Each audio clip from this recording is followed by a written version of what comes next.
Jamen, velkommen til Whiskysmagning.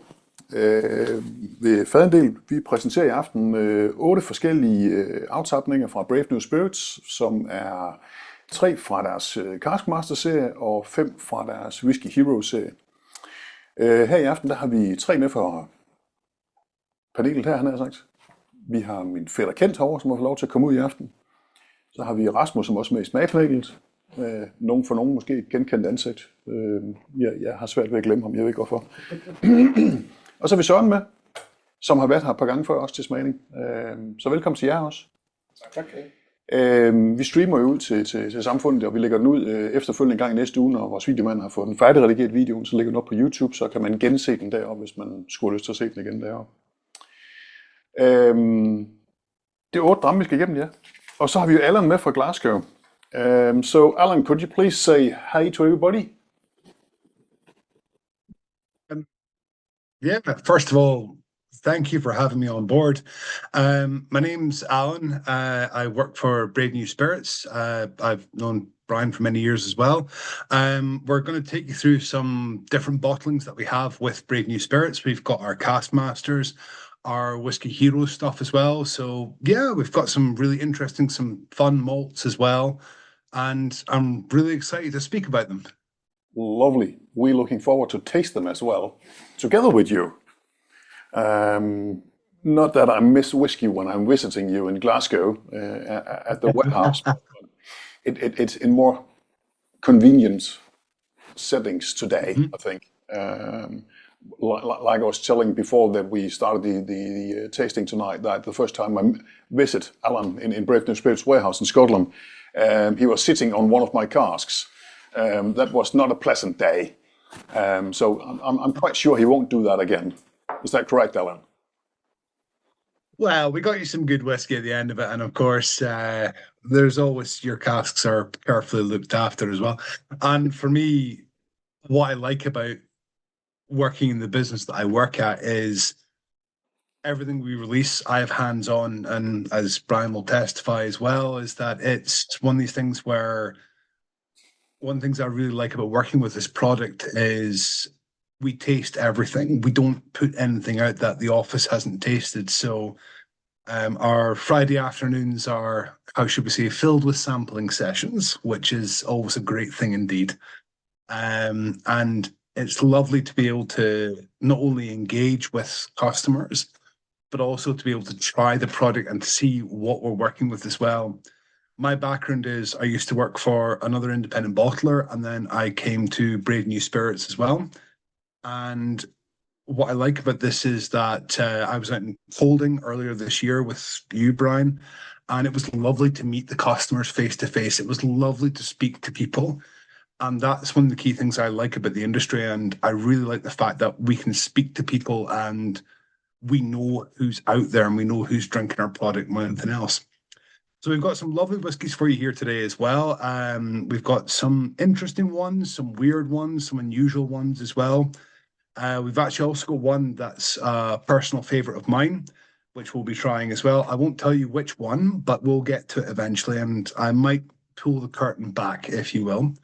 But it was one of the ones that I actually had a hand in naming, which was pretty cool. I apologize for the background. This is actually my flat in Glasgow, so I have carefully disguised the mess and I have carefully hidden everything away. But yeah, so we've got some really interesting drams for you folks to try here today. And as always, I'm really excited and I'm really happy to jump on a call with you guys and to kind of showcase what we do as a bottle range of Brave New Spirits as well. Yeah, cool. Thank you very much for the introduction, Alan. I'm thirsty. I don't know about you, but it's Friday afternoon and I haven't had my first scotch yet. Not true. So I think we should start with the first one, Tullibardine. Could you tell us a bit about that? Yes.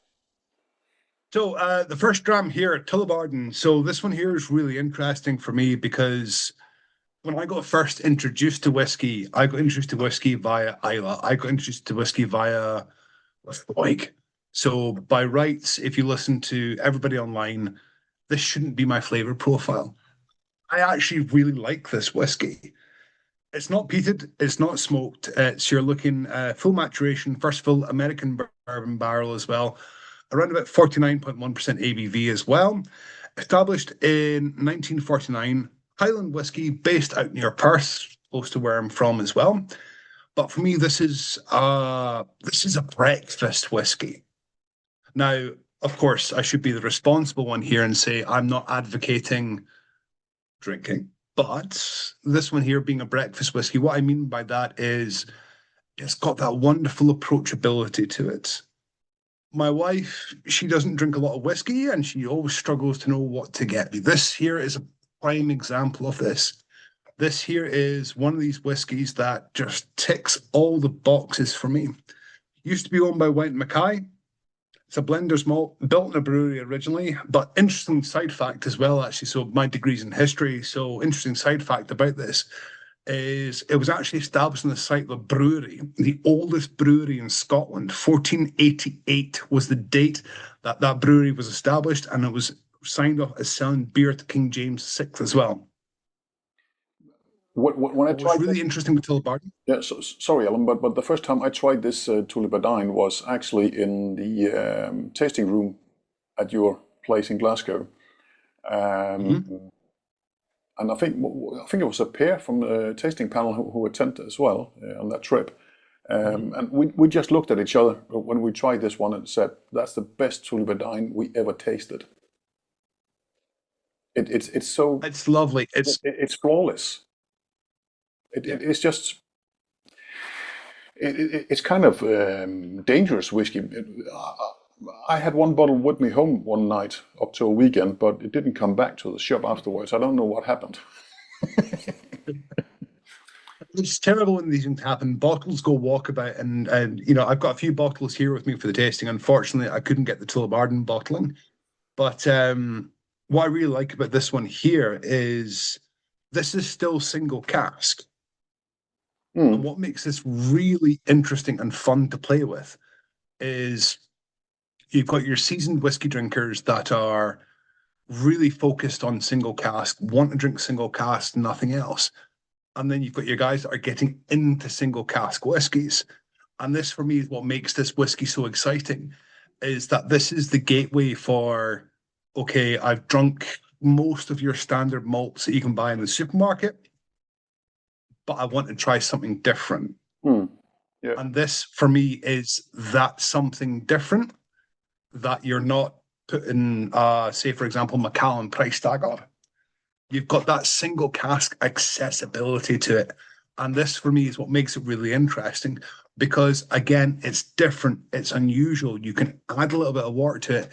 So, this is from our golden proof range as well. So, we have already added a little bit of water to it just to bring it down in percentage a wee bit. But at the same time, you can play around with the whiskey. Yeah. But you talk too much, Alan. Slunchy. Flange, guys. Okay.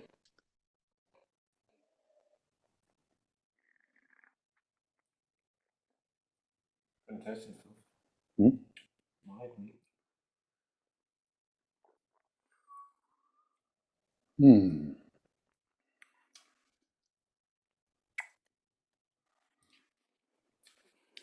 This bottling actually shows you what a single cask can do up to what you find of OB bottlings around in the world.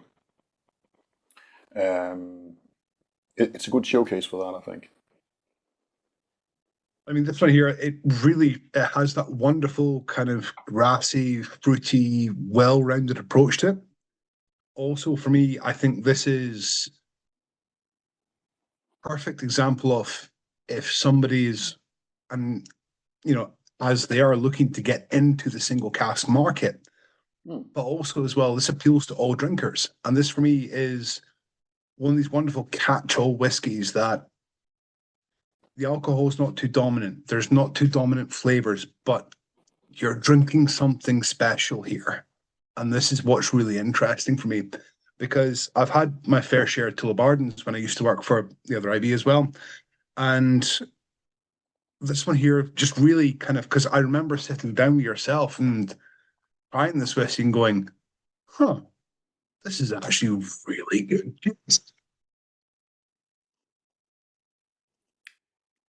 do you think here? Is it good? I do agree with the breakfast whiskey. It has that smooth and again a bit of thickness and so I can relate to that with a breakfast whiskey. Absolutely. Yeah. So when are we going to have breakfast? Tomorrow. Tomorrow. And then we'll have some more whiskey. Perhaps we should a couple of pancakes and a bit of eggs and a whiskey to it. That wouldn't be bad. Haggish maybe. Yeah. Oh, that was still missing that. I'll get you some haggis to bring over. I'm not sure I'm allowed to bring that into to my house. But luckily I got 2 houses. No, I mean,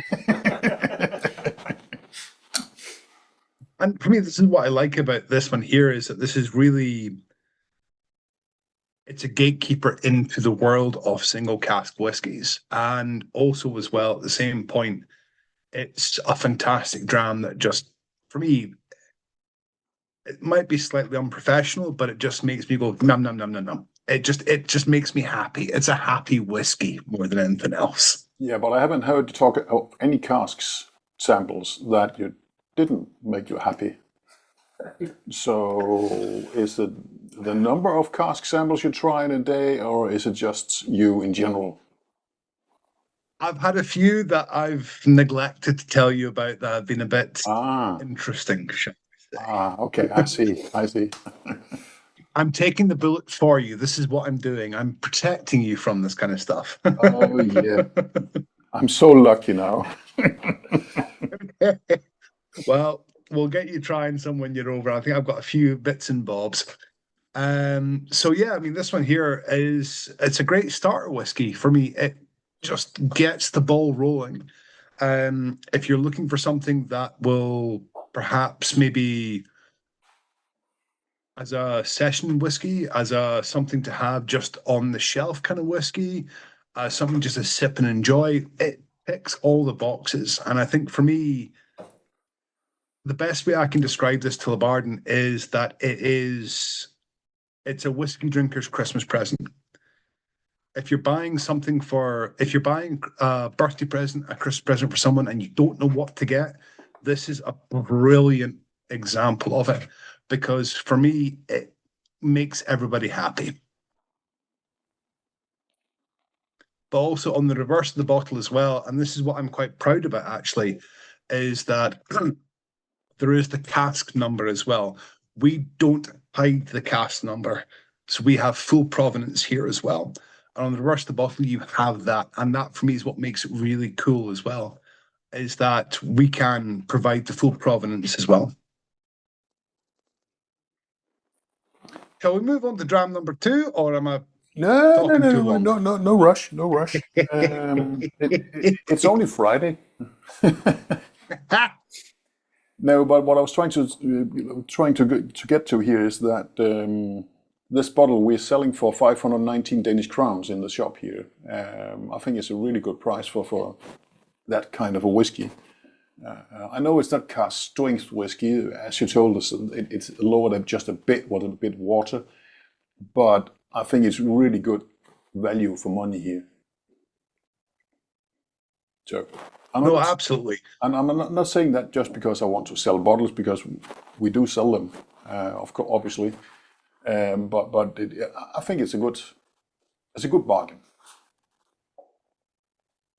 And for me, I think it's one of these great whiskies where you don't see Tullibardine often on the independent market. It's primarily used as a blender's malt, but when you do see it, this for me is a prime example of what it can do when it's let to go do its own thing. You have that wonderful kind of Highland characteristic coming through as well. You have that wonderful Tullibardine style coming through. And that for me is what makes me very happy about it. Totally agree. But I don't think there was anyone at the table here that said it didn't taste good. So no. I don't. It's very, very nice dram. Yeah, absolutely. We also sell them in boxes of 6. Okay, good to know. Yeah, I know. What was it for 112? Boxes of 24. Sorry, come again, Alan. Don't you mean boxes of 24? Yeah. I'm not sure we have that many left. And I don't think you have any more in the warehouse either. So I think I got the last one. You did indeed, I'm afraid. Yeah. So again, this is, for me, it's one of these kind of sort of things that get dropped occasionally. It's like, oh, this is actually quite a surprisingly good malt. Because I've had my fair share of Tullibardines, and I've had some that make me go, no, and I've had some that make me go, This was, I actually have, I must confess, I have a bottle sitting on my shelf as well. Somewhere. That'll be gifted to my wife's mum. So there's a bottle somewhere in the Greek ether, shall we say. So, but yeah, so shall we try dram number 2? Yeah, absolutely. So now we're going for a 15-year-old Tormore in American barrel. It's been matured in at the bottle that's 57.3%, and only 232 bottles in total. And this is one of the bottles I managed to grab a hold of as well. So Yeah, I got one here as well. no need to show off. Yeah, but and this is from the Whiskey Heroes series. Maybe you should say just a few words about that series. What is that against all the Cask Master? So we have two so we basically have we have 3 series with bottlings at Brave New Spirits, but the Cask Masters and the Whiskey Heroes, that's our 2 kind of core ranges. We have the Whiskey Heroes range, which is designed to celebrate the heroes of the whiskey industry. And what this means is that it's designed to celebrate the bourbon casks, the sherry casks, the casks that really built the whiskey industry from the ground up. The Cask Masters release, however, this is where we get to play around with the cask types. We play around with the ABV a little bit. Everything from Whiskey Heroes is bottled at cask strength as well. And this one, for example, as well, is one of these really interesting ones where you came across this and it was just a really nice wee nip. And so the Whiskey Heroes, that's why we have the, also as well as in the homage to the old comic book characteristics as well. We have the thwack and the whack and the put, around the neck as well. But also we have on the back of the bottle, I don't know if you can see, we have a QR code here that can be scanned. And that will kind of give you more information on the bottling as well. And that for me is what's really interesting, is that we were doing this for a very long time and we were kind of getting that off the ground more than anything else. This is from Speyside as well. And so the Whiskey Heroes is bottled in a bit more of a dumpier style bottle as well. And yeah, it's an interesting range because we can really play around with what we can do with that kind of stuff. Because you get American bourbon, you get different kinds of sherry. We've also done a fair few other releases as well with that. So for me, it makes it quite interesting and quite fun to play around with. But this one, of course, has a little bit more spice to it, being cask strength as well. So if you do want to add water to it, please do feel free. I get asked a lot of times, how much water should I add to my whiskey? My response every time, you're all grown adults. You add as much water as you like. Just don't mix it with Coke in front of my eyes or I will scream. Well said, mate. Let's try it. Slunchy. Much.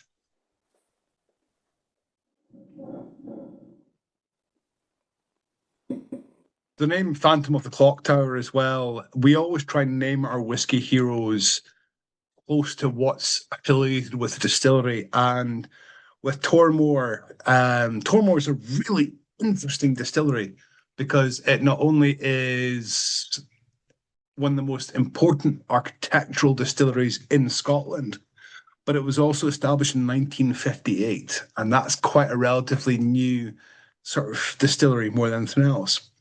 It's got a signature clock tower in there, like I said, and they actually play Scottish songs, which is really cool.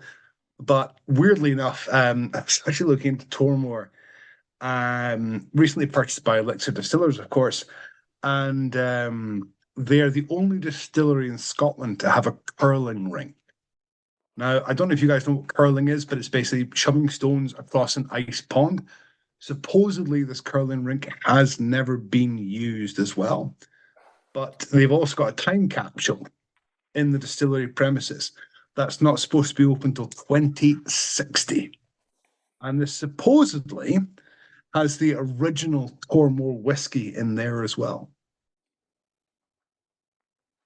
But the distillery had been originally established by a US business called Shenley, I think.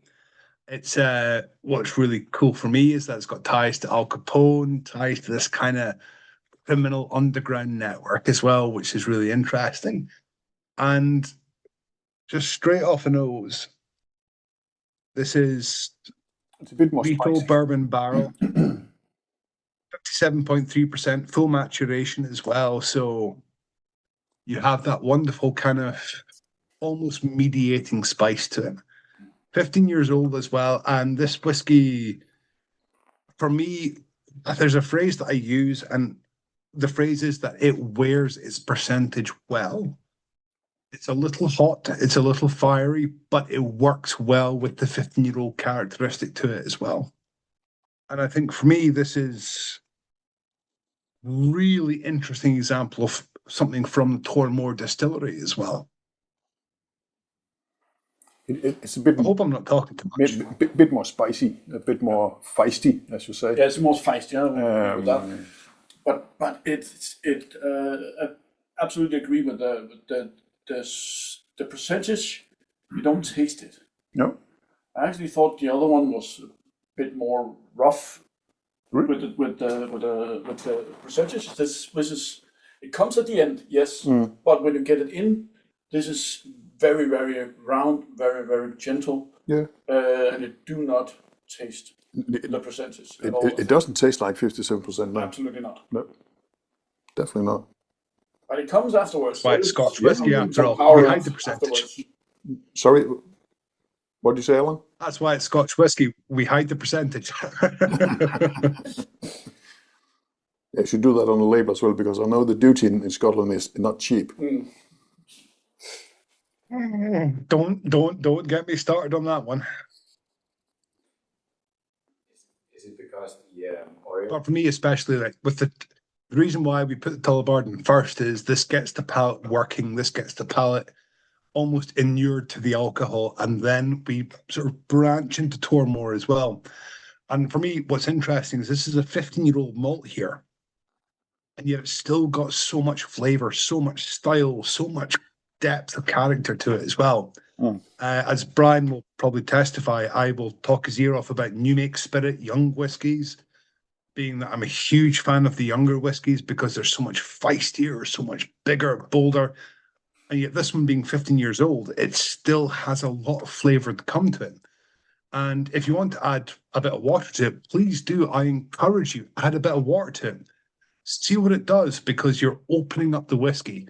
I mean, for me, being Scottish, I'm a higher functioning social alcoholic at the best of times. So, you know, I prefer not to add water to my whiskey, but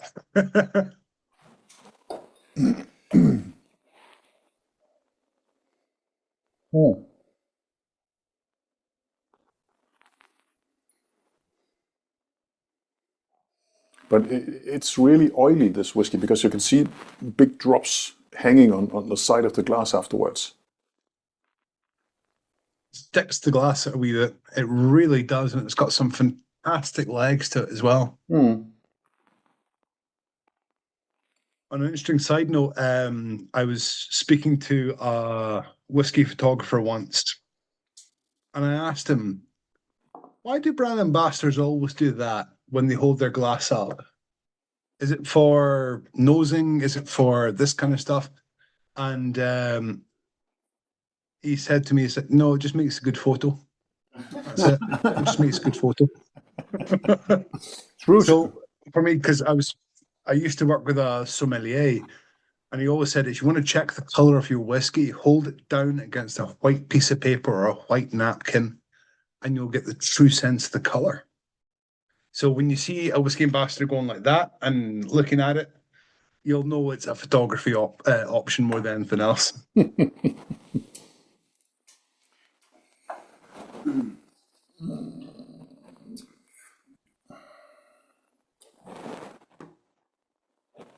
So- I mean, I'd be keen to hear you guys' thoughts. Yes, no. I like this. You like that one, Sam? Yeah. Cool. And you like the first one as well. How should this end? Very good night. I really enjoyed straight. I put in 3 drops of water and it changed completely, and I don't like it then. No. So I will absolutely keep this one. straight. Take the water out again.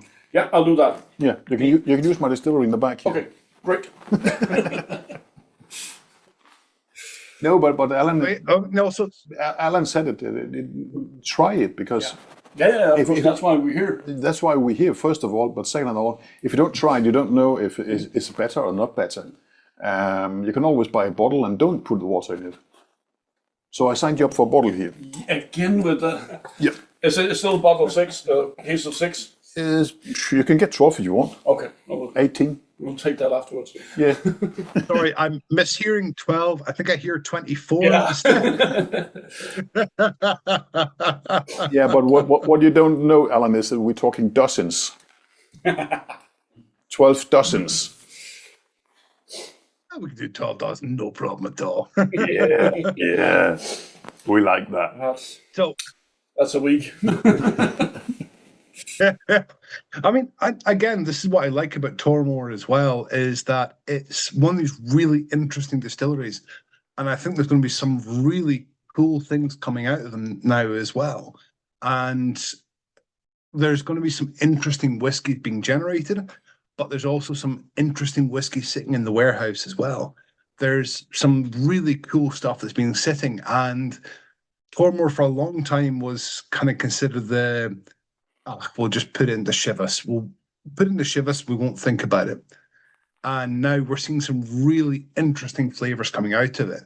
And I remember when I first started working in whiskey for a shop in Edinburgh on the Royal Mile, and one of the first bottles of whiskey that I sold was a Tormore.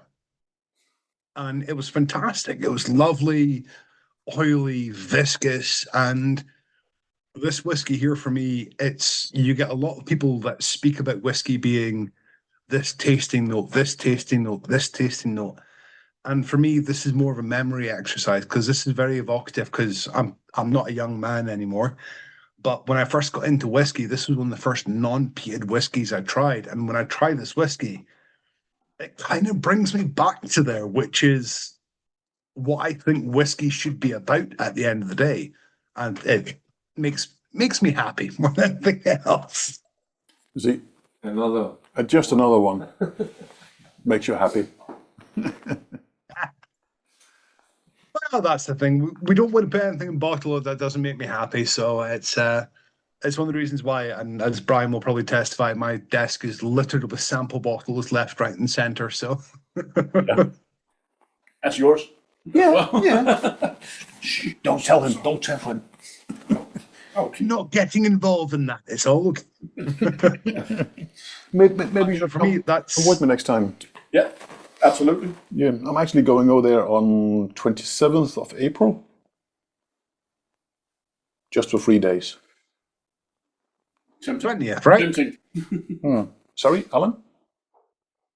20th, right? What I'm joking with you. I'm joking. don't do that. I know the number for Alex. Remember that. I'm an old man. You've got to let me have my fun somehow. Now, what I was trying to say is that I'm going over to Brave New Spirits in end of April to bottle the Benrinis, the last of the Benrinis cask, as 15 years old, plus some other cask we can't say anything about yet. For instance, the celebration of our 15-year-old's birthday in the company. We're going to bottle that day as well.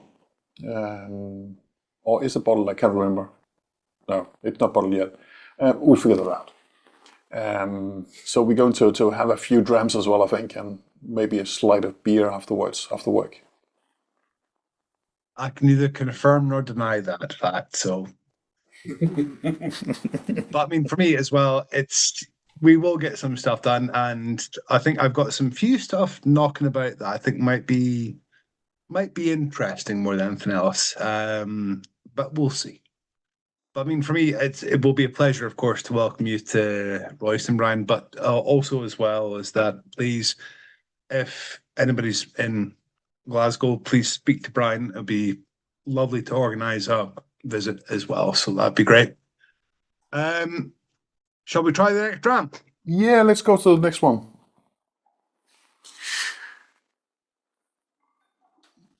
So 15-year-old Dailuaine on mozzarella sherry Hogshead.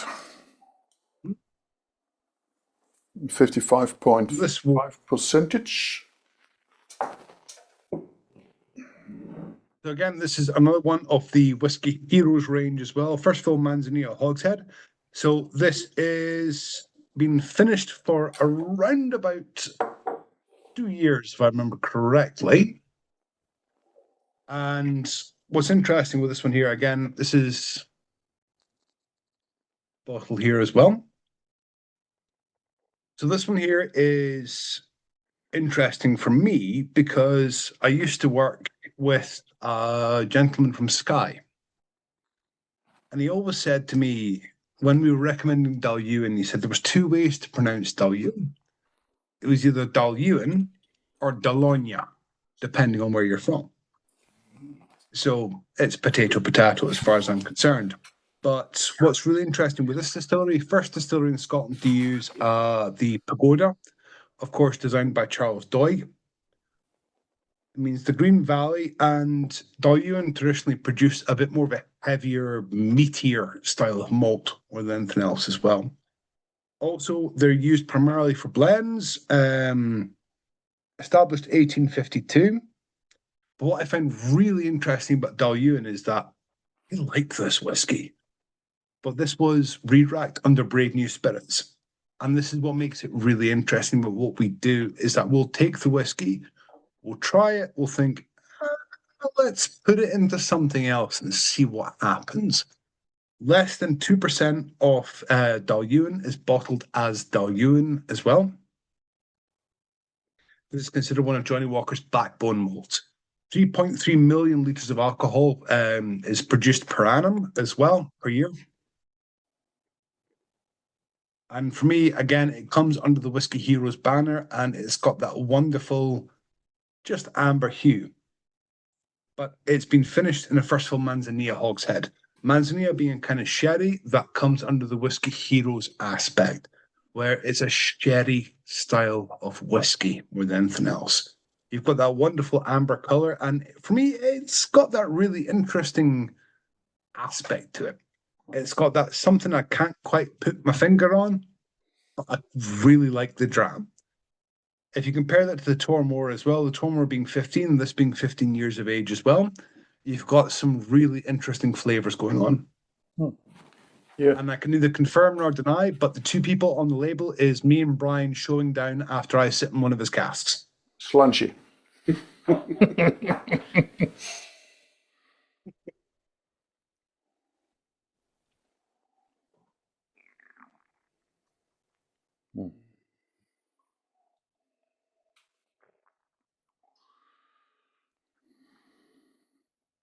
The funny part with this one is that I have the sister cask we bottled last year as well, as 14 years old.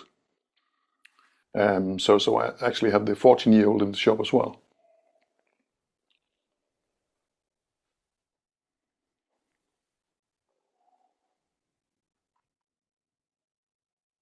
Are you with us, Alan, or are you dropping out? Yeah, sorry, no, I just... it's one of these whiskies that every time I try it, I just kind of sit and go, I forget how nice it is. Agreed. Because Dailuaine doesn't receive a lot of press. You don't see a lot of Dailuaine on the open market. And it kind of flies under the radar. And yeah, it's a case of every time I try it, I'm like, I'd forgotten how nice this whiskey is.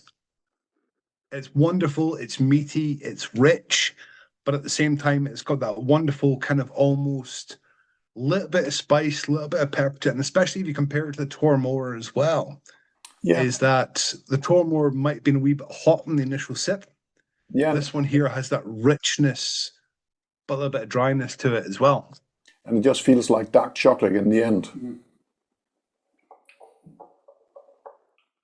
But it's got that wonderful chewiness to it as well. It's just... Dude, this is brilliant.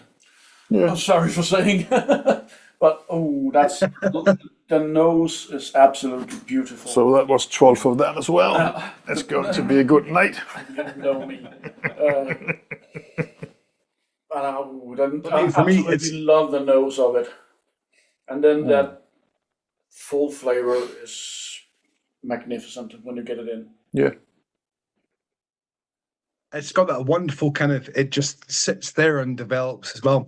And of course, what I would encourage anybody to do as well, and it sounds a bit bizarre, but if you've got any empty glasses, go back and sniff the whiskies as we work through these other whiskies tonight as well, because you'll notice some flavors will change. Yeah. It sounds bizarre, but I encourage you to do it, indeed. Yeah, we actually, here we have 8 glasses each, so we can sniff them afterwards or empty the glass afterwards if we want to.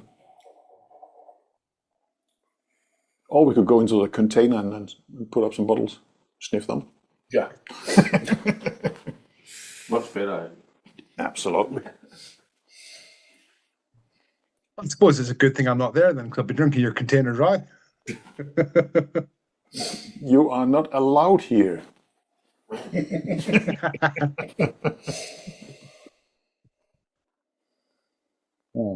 But I mean, for me, one of the reasons why I like this whiskey, and again, I know I've said about the first couple as well that I like this, but this one really just, it's one of these whiskies that really just feels very well rounded.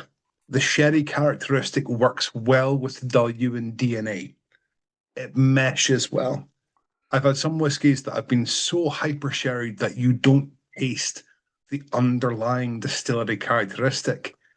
With this one here, you're still getting the meatiness of the Dailuaine with the lightness of the Manzanilla as well. Yeah, and if you think about it, the sherry type here, Manzanilla, it's not that dark as the Oloroso, for instance. No. It's not that pepper or spicy as the PX cask are. It's a new boy in the class, so to speak, Manzanilla sherry. Yeah. You don't see that often. You know, it's something that's very much coming to the market, and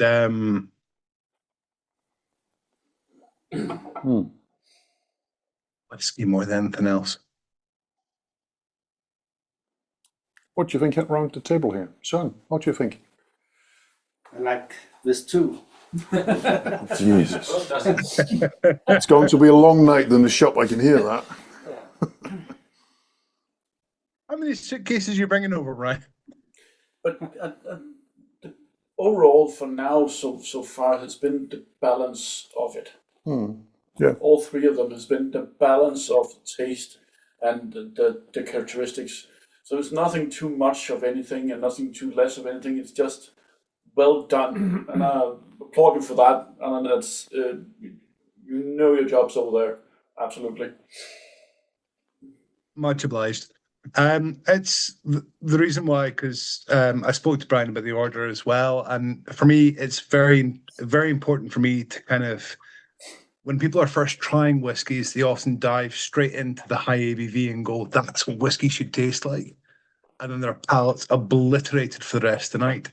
Whereas if you kind of start low and then build up, you get the notes of the Tormore being a little spicy, you get the Dailuaine being a little meaty, you get the Tullibardine kind of waking up the palate and going, oh, we're drinking some good juice here as well, which for me is what makes it quite important. Yeah, as we normally talk about it, it's a hard job, but somebody got to do it. And I take that bullet gladly. What can I say, you know? What can I say? I know you do. I know you do.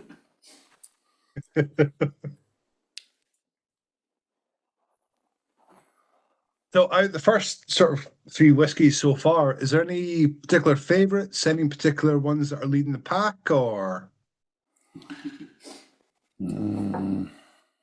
I would say the Tullibardine is definitely breakfast whiskey, as you told us in the beginning. Definitely. Out of the 3 we tasted until now.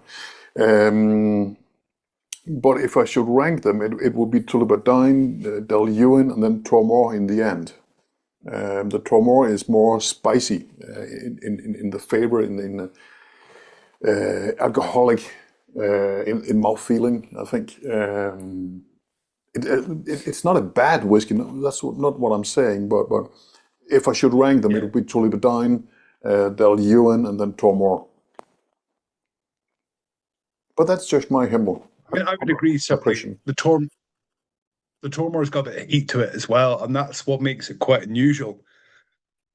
Because when I was working one of the German festivals, I was working beside Elixir Distillers, and I was a chance to try the Tormore whiskies before we got properly introduced to the market, and it's interesting to see how that spirit develops. Dailuaine has always been firm catch-all favourite. Tullibardine has always been a firm favourite across the board. And this is one of the reasons why I liked both of those whiskies, all three of those whiskies, in fact, because not only do they work well in different casks, but they work well in traditional bourbon and sherry casks as well. They have that kind of wonderful, they can mesh really well with new styles of casks, whereas maintaining that distillery characteristic as well. Yeah, but that is our job, to find the right cask for the right whiskey. What I was trying to say. So when I buy casks and try the cask sample from it, sometimes I say, okay, we need to re-rack this cask into not necessarily sherry or port wine or anything else, but a new American oak or something like that, because it would give you more flavor to the whiskey in the end. And a cracking malt, we did that, was the Crackenmore I bottled some years ago. It was very spicy, very high ABV when I bought the cask, but then we put it into a first fill bourbon, and over 1.5 years, it just changed totally. So it's a really cracking prime, in my opinion. It sold out, sadly, but it was really good. Again, this is, I think, one of the wonderful aspects of my job is that we can monitor the casks as they develop as well.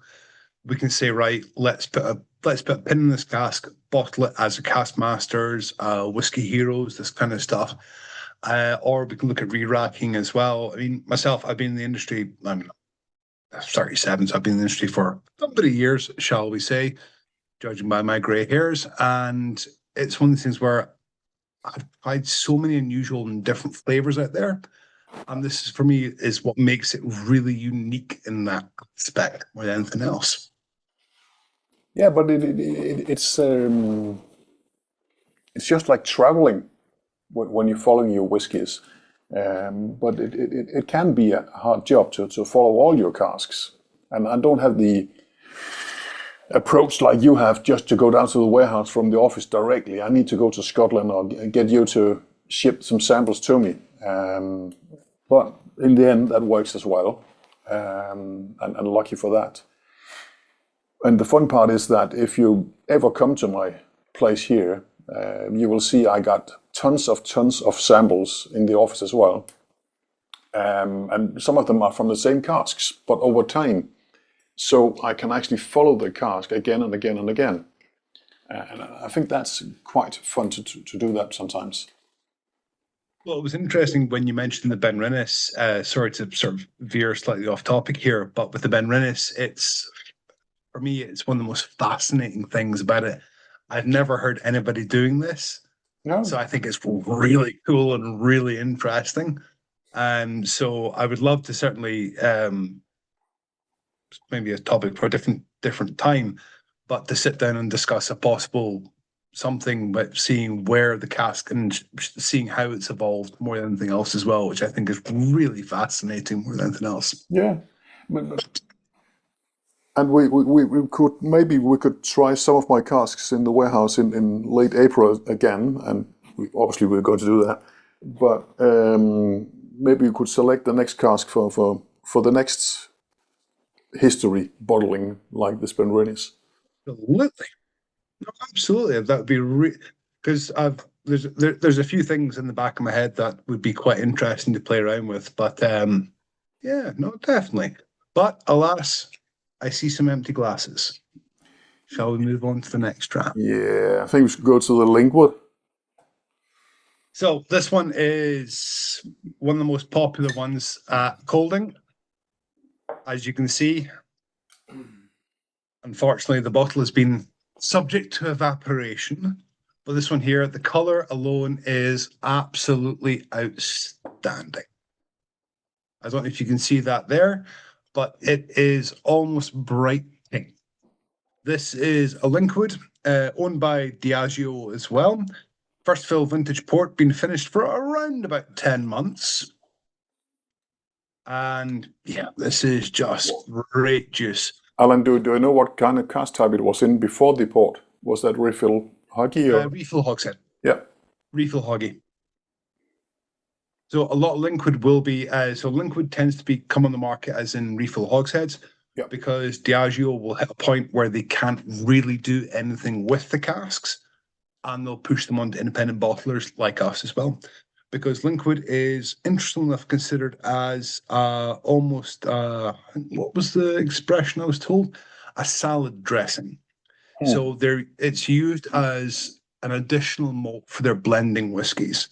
Much like with the Dailuaine, you don't tend to see a lot of it as well. But what's interesting, the spirit stills are actually larger than the wash stills as well. So this increases copper contact. It reduces the harsher chemicals being formed. Established 1821. And yeah, you can see why this is used as a salad dressing for the blends. If you speak to any blender out there, if you ask them to rate their top 10 whiskies, Linkwood will be in their top 10 because it adds the extra depth of flavour more than anything else. Yeah, when you mentioned the whiskey fair in Cuillin, and this was one of the drams we offered most out to the participants of the festival. I think we used about 4 bottles on the show just to do that. So that's things. I mean, you can have a look at the color alone, and it instantly grabs the attention. No caramel, no nothing, of course, whatsoever. And this comes in our distiller's cut range as well. So that's what the black banding here signifies. So this is full cask strength, no water, no funny business as well. So 51.6% ABV.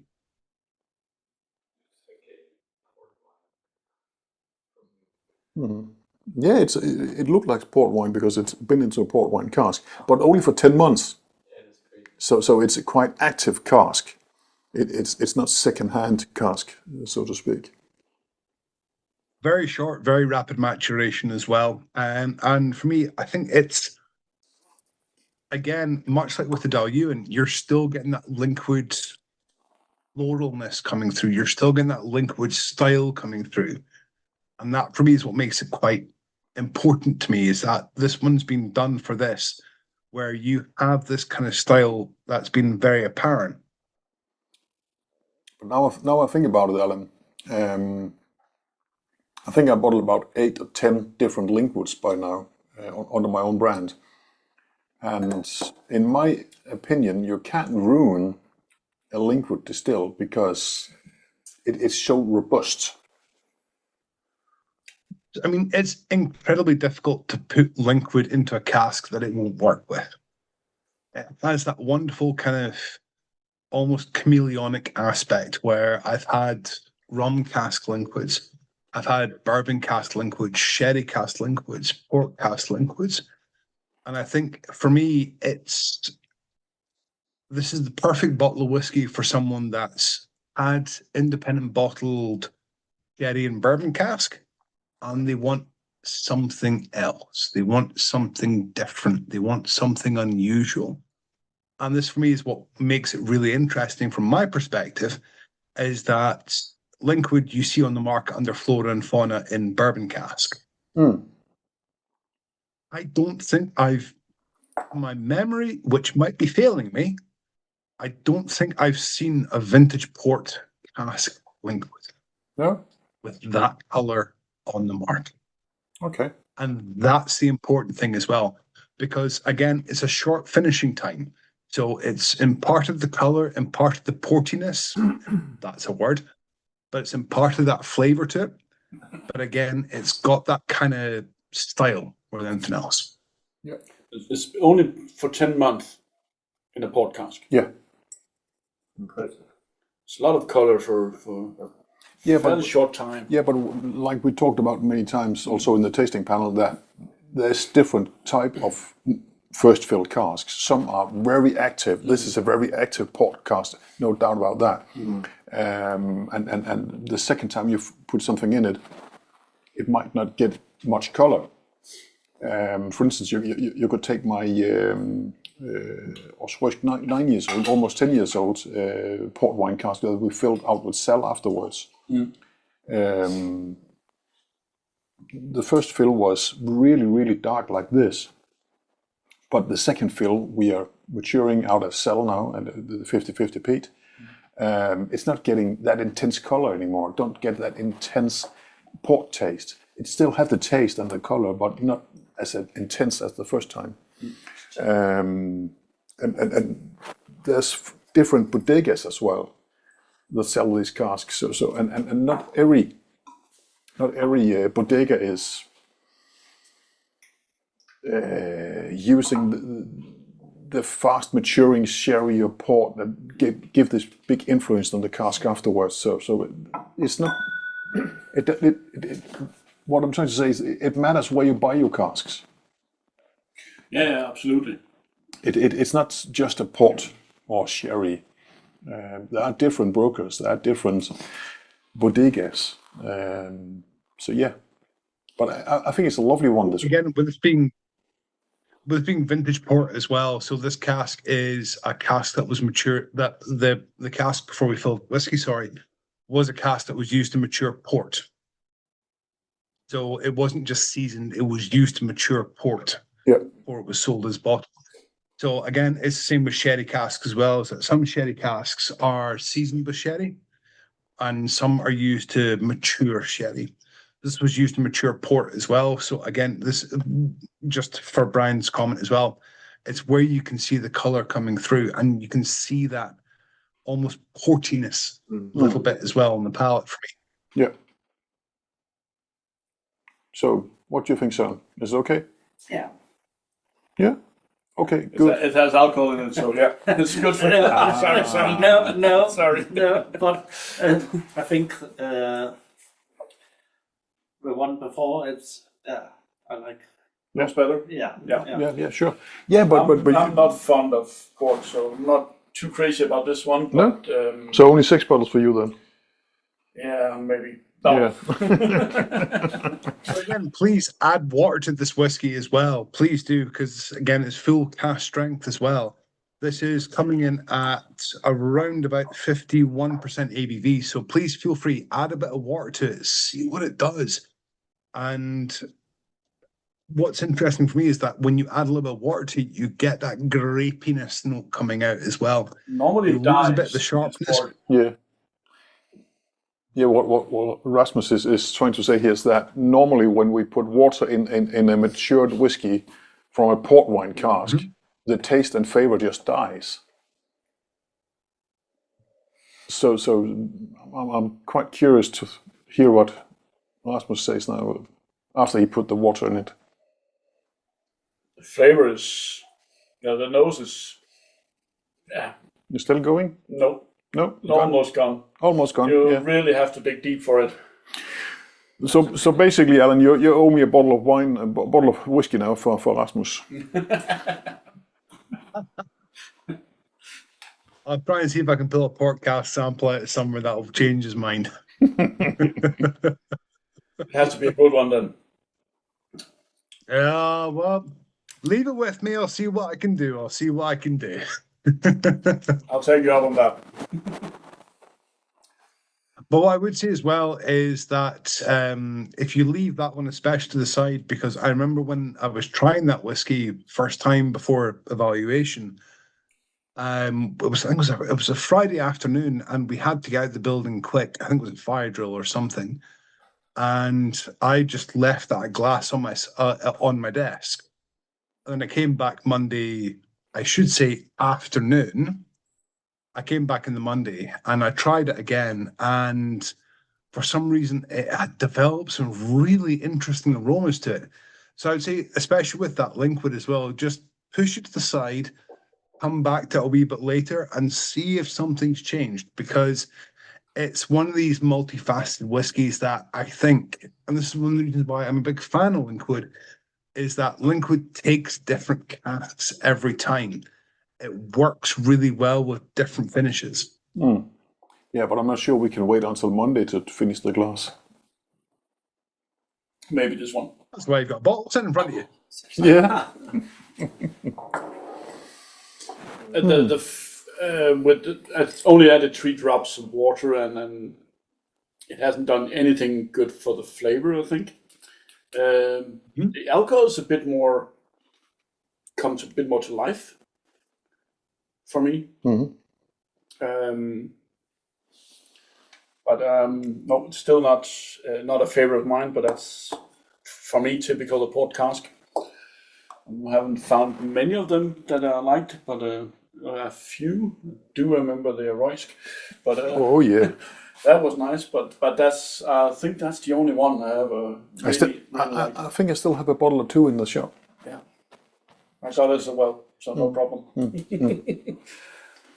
mean, for me, I would one of my sort of pet experiments would be is to put some whiskey in a port octave, because I've never seen a port octave before. I've seen sherry octaves. I've never seen a port seasoned octave before. So No, I would be curious to put some whiskey in there. I think I got offered some today. In fact, port octaves. I've seen pipes. I've seen barriques. I've seen hogsheads. Yeah. I've never tried something in an octave. No, Octave, firkin, the smaller casks. I'd be intrigued to see what would happen with anything else. I can sell you one. Do you want to buy one? Money. Sorry. On what money? I've got a wedding to plan for. Don't do that. You won't. It won't get you richer. But it'll make me happier, though. That's the thing. Maybe true. Maybe true. Yeah. So, what do you think, Kent? Shall we move?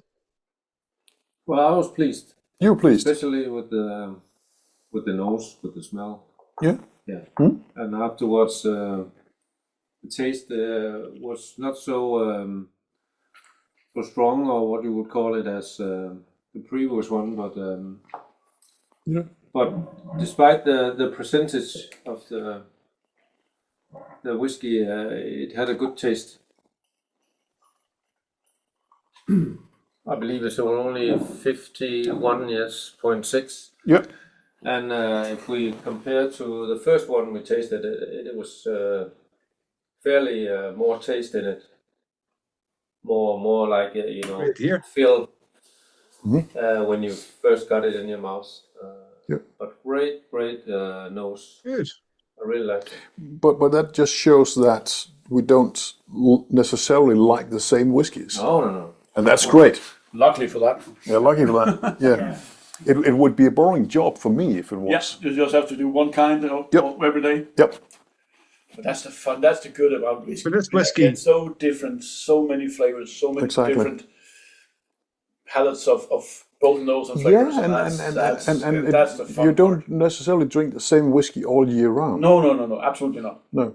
Not even day by day. I don't drink on a daily basis. Yeah, you do.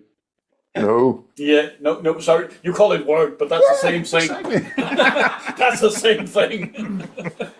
But this one was about to was say far more Bry. popular in Cuillin. Yeah, it was. We used about 4 bottles for sampling at the festival. And what was the feedback? What Alan, you were presenting the Brave Native Spirits. So the feedback was really interesting. It was the color was immediately grabbing people as well, but also the taste, because the taste is that they could get a bit of the portiness coming through, because a lot of times when IBs and distilleries use port casks, they use it for the color. They don't use it for the taste. This has been used for the color and the taste as well.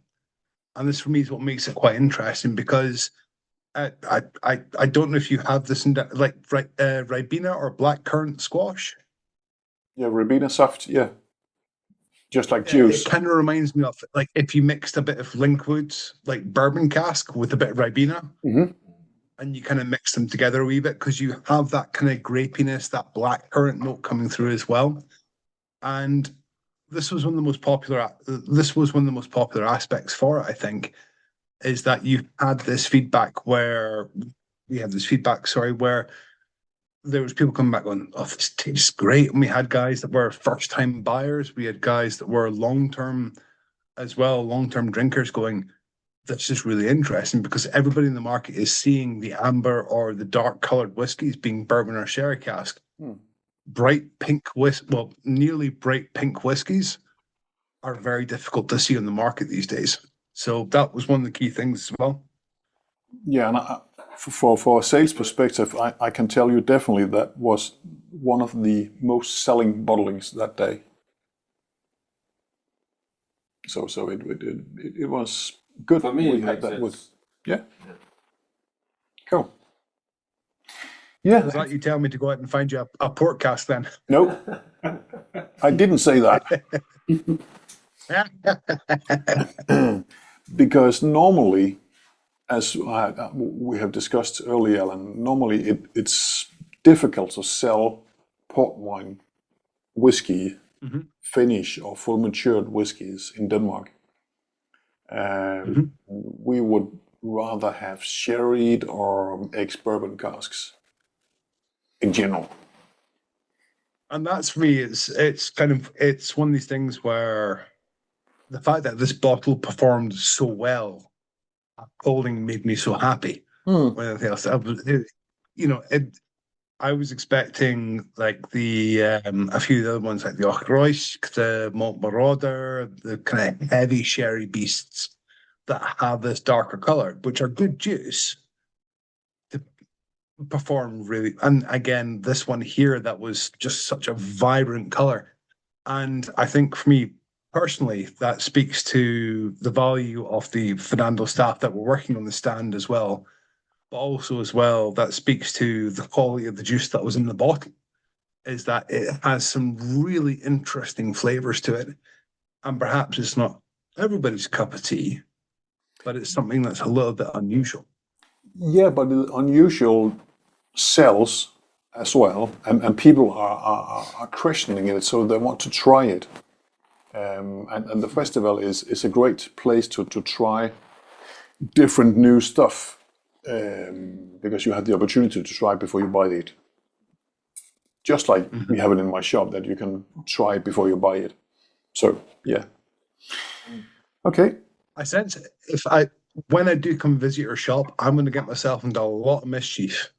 Yeah, but I think we need to give you some handcuffs on before you come into the shop.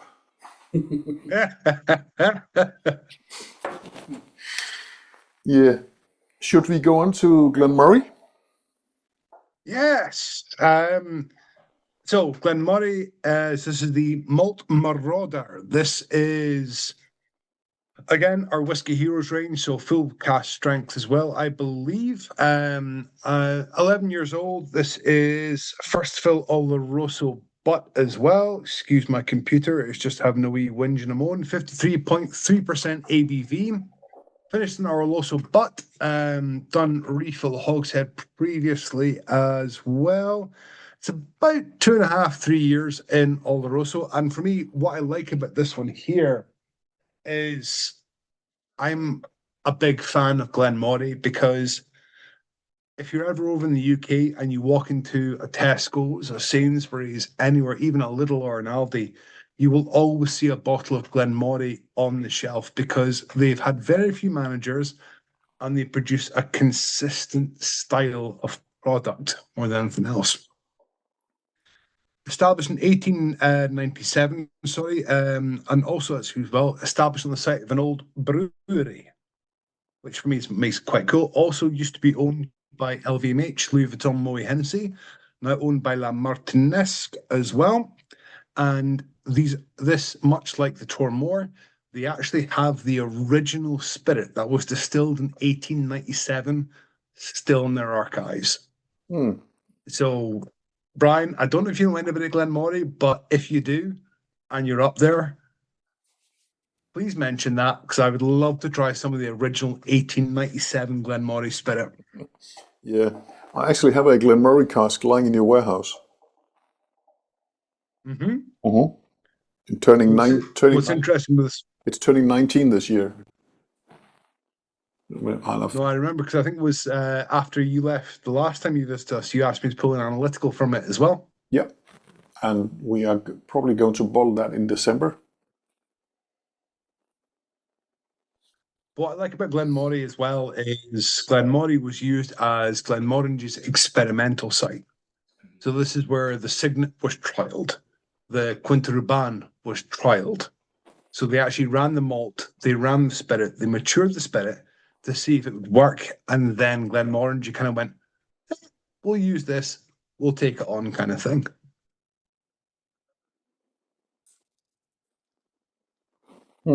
Should we try it, or should we just talk about it? Lunch.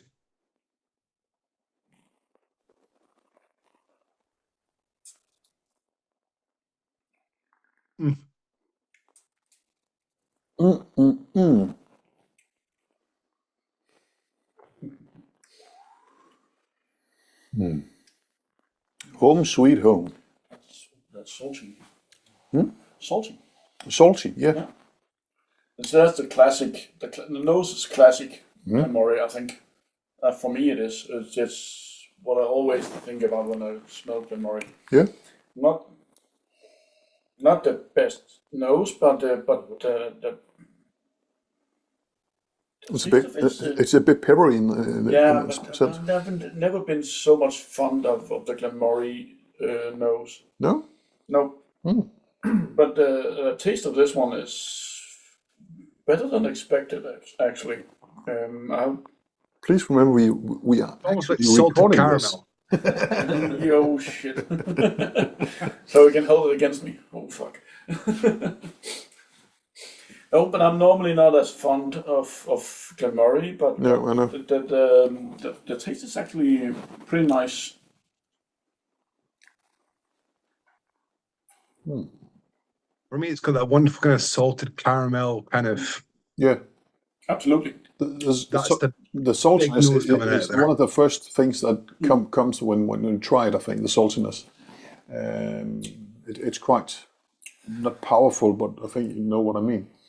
And then the chocolate, sherry.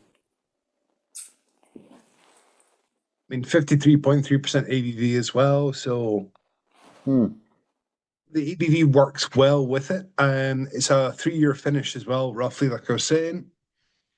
And for me, it's one of these things where it's just 11 years old as well, so it's still quite young for what it is. But there's a wonderful depth of character to it. Considering we've tried the other two Whiskey Heroes that were around about 15 years old, this one, pushing in at 11 years old, has that little bit younger style to it, but doesn't feel as hot as the Tormore or as spicy, and it just really has that wonderful layers to it as well. Yeah. It's not a bad dram. Not at all. I think the finish of the taste is quite good. Yeah. But when you first get it in your mouth, it's kind of feisty. Yeah. More than the others, but yeah, okay. I prefer the first taste of it in the mouth instead of the aftertaste. I'm not too fond of the aftertaste. And then again, it's I think it's the salt that puts me a bit off. Yeah. And it dries me out. It dries my mouth out. So the first feel. Drink some water. Yeah. You can put it in. We got salt water.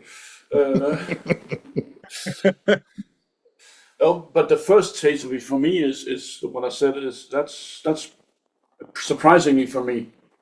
But that's a nice feel to it, a nice taste to it, and then that salt is coming in, and it a bit too much of the salt for me. Dries out the mouth. A very unusual Glenmorangie, especially because if you take the kind of supermarket expressions, if you will, where you can get them and they're very much very linear, very good quality Speyside malts, but there's nothing too kind of drastic. Something like this here, this shows you again, from my perspective, what a single cask can do. This is a very Glenmorangie. This doesn't taste like your standard store-bought Glenmorangie. And for me, this is what's great about it, is the fact that it has that depth of flavour, that interesting degree of almost style as well. But again, the colour alone, I mean, it's the colour has that wonderful kind of sort of deep amber hue to it. It doesn't have that heavy sherry aspect you would see, but at the same time, it has that wonderful, rich, caramel, biscuity, almost saltiness to it as well, like you were saying. And it reminds me of, I don't know if you ever get a chance to, but if you're ever in Scotland, go to Luvian's in St Andrews, and it reminds me of their salted caramel ice cream, because it's got that heaviness to it as well. It's got that viscosity, but it's also got that really nice kind of just little bit of a kick to it as well. Yeah. Maybe we should go to St Andrews and play some golf next time then. No, ice cream. I'm not allowed to play golf anymore. No? Okay, you eat the ice cream. No. I'll play golf then. With golf, I'm kind of a point and click kind of guy where I just kind of go, right, let's hit the ball as far as I can that way and see what happens. That way.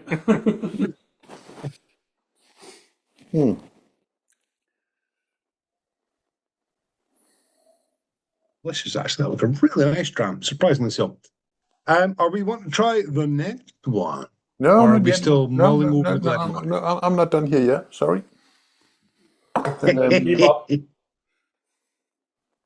No, I'm just sitting and sniffing it again and finding a lot of white pepper in the scent now. There's a little bit of white peppery heat to it as well. And this is, I mean, again, if you add a bit of water to it, you can get that kind of subtleness coming through as well. You get that kind of almost softer, sweeter notes. It reminds me of, what are they called now? Name escapes me.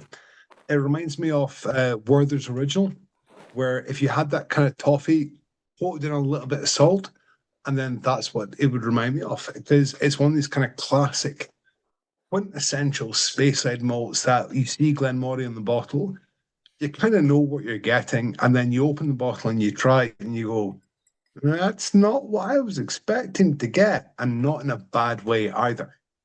No, it's not a bad way this at all. I love Glenmorangie. I think I have 5-6 casks lying around in Scotland with Glenmorangie.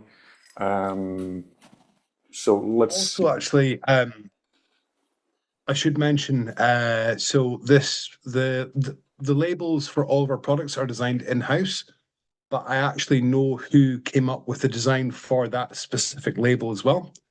It was one of our production guys, Peter Wattick. So he actually kind of came up with that initial design for the Malt Marauder as well. So that was one of his. Okay, cool. Yeah. Should we go to the next one? Yeah? Yeah. Yep. Take it away, Alan. So the next one, by my record, should be an Auchroisk. Absolutely correct. And why I didn't say that is because is actually one of the distilleries I cannot say correctly. I would never learn. I was worried for a second because I thought you were testing my memory there for a second, because I'm getting a bit long in the tooth these days. And it's one of the few bottles that I don't actually have to hand. But we have it here, luckily. So again, Auchroisk, Cask Masters, this is under our golden proof range again, so we've added a bit of water to it.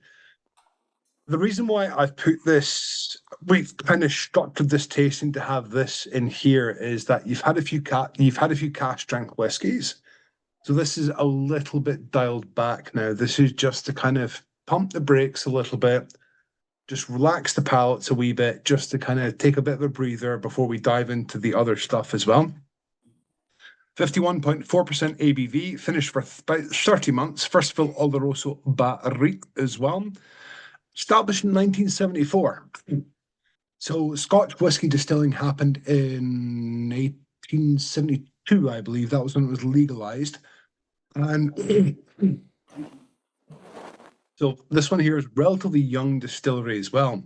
Now, this is a workhorse distillery. So what I mean by workhorse is that a lot of this malt got put into blends, J&B specifically. Most of these whiskies we've tried here tonight so far have been put into blends. This is why independent bottlers like us at Brave New Spirits love these distilleries, because a lot of these casks don't see the light of day. The finishing processes are always carried out by us. We don't do any re-rackings off-site. We do them on-site as well. So that means it's been our choice to put this into an Oloroso sherry barrique as well. This one here previously was a refill Hogshead, so it was just sitting there, maturing away. We acquired the cask. We thought, yeah, let's put it into an Oloroso sherry barrique and see what happens. And for me, it's just been some really cool stuff indeed. It's lovely. Sorry, we started already drinking it here. Sorry, Alan. What else? I haven't finished sniffing it yet. That nose is absolutely special and absolutely beautiful. Oh, I'm afraid to drink it. I'm afraid I'm being disappointed if I'm going to drink it. But that nose is absolutely lovely.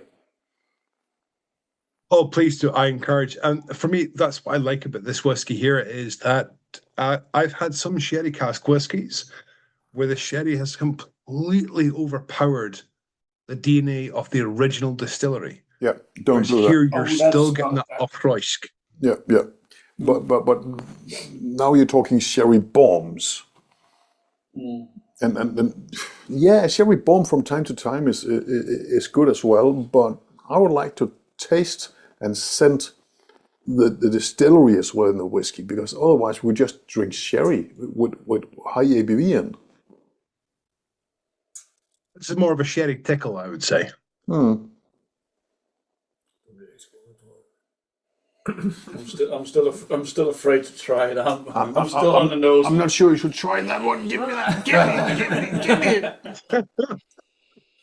Great taste. Oh, that nose. Do you remember the 7-year-old I bottled?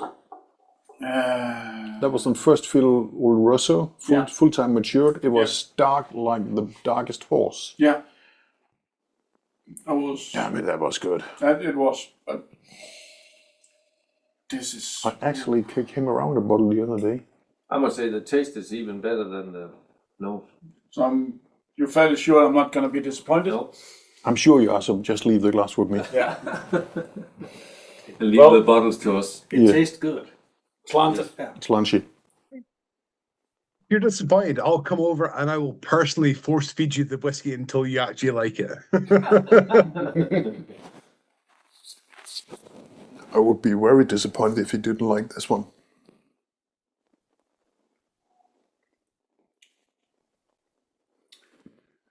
No pressure. Oh. I think we're back at breakfast. Or what? Sorry? I think we're back at breakfast.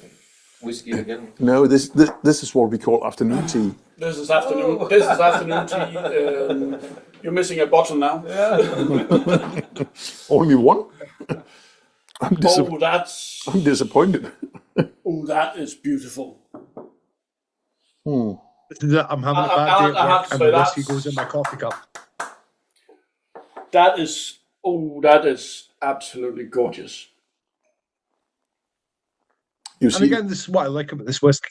you see, Alan, that's why I'm not bringing him to your place. Hey, you just invited me.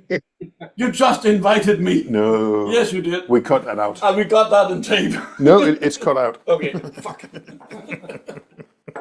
Sorry, I'm at a position where I can't see anything because my ears are blind. What can I say? I can't hear anything. But I mean, this one here, the Auchroisk as well, it's one of these great distilleries that nobody really knows that much about. You've got that wonderful, rich sherry characteristic coming through. You're getting that Oloroso sweetness, a little bit of spice, a little bit of pepper, but you're still getting that signature Speyside kick to it as well. And we've had some, we've dealt with some sister casks for this as well. And it's always consistently been this quality. And that's what I like about it, is that I've yet to have an off note come through. And I know certainly with all the whiskies we've had here tonight, I've said I've not had an off note. Okay, I'm slightly biased, but at the same time, this one here, I'm sure you'll agree, is a prime example of what a good sherry cask whiskey can be.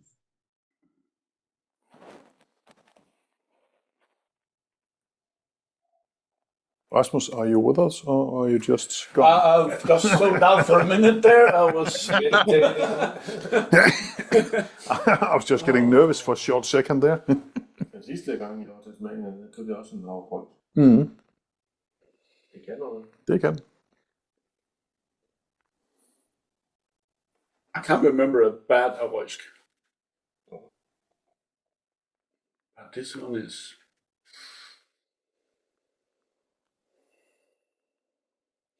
It's up there with the one we had for the Anniversary? the anniversary. Yeah, 10-year-old, yeah. Yeah. It's more or less like that, yeah. Yeah, it's something. It's Yeah, still yeah.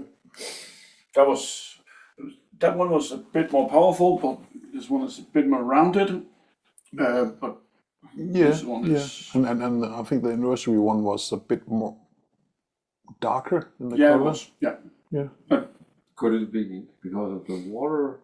No, In this one, no, it's more round. no. It was definitely because of the sherry cask. It was a very active cask. Yeah, it was. Yeah. What is the price of this? For tonight, it's only 2,000 per bottle. You had to ask, son. You had to ask. No, the price on this one is 519 Danish crowns per bottle. Yeah, it's crazy. When I came over to Colding, it gave me an absolute fright when I saw the prices, because I'm used to like £1, £2, £3. And I said, it's like 500. I was like, what, 500? Yeah, but you didn't see my 30-year-old Macallan then. It's only 10 grand. That is a bargain. Yeah, but it was on sale on that day for 8,000. Cheaper than what I've seen on the market. You was invited, but you didn't come. If you snooze, you lose. Got it. This one here for me as well. I think I sold one as well. Yeah. Yeah. So, sorry, Alan, what did you say? I think especially if you compare the Auchroisk back to the Malt Marauder, the Glen Moray as well, I think it really shows you what a little bit of an ABV change can do as well. Because the Auchroisk, I believe, is 12 years old as well. So the Glen Moray, 11 years old. You can see the change in flavour that can happen, the drop in ABV, what this can do as well. So the Glen Moray, if you add a bit of water to it, you might get some different notes coming through as well. But again, this is the joys about playing around with ABVs, is that one day you might have a bad day at work and you want to come home and drink some cask strength whiskey to forget about your troubles. And then you might have a good day at work and think, I come home and I want to drink a wee Auchroisk that's at that ABV as well. So it's already pre-watered down for me. So you can tick all boxes when it comes to it as well. So I just forced Brian to put in water in it. I'm afraid to do it because I really like this one. So he has to try it now with a bit of water. It's going to be a bit more spicy in the scent now. just like the ABV is cut loose. Okay. Yeah. I mean, I would say if I was there, I would gladly take the bullet for you. I would gladly take the bullet of putting a wee bit of water in my dram. I do agree normally. But the taste is gone. Okay. Don't do that. Okay. Buy a bottle more than putting water in. It doesn't do anything good. You can try that one. I even spilled on my table. It's oil for the tables. Yeah, but you know, when I purchased this oak tree table, it was bought to get used.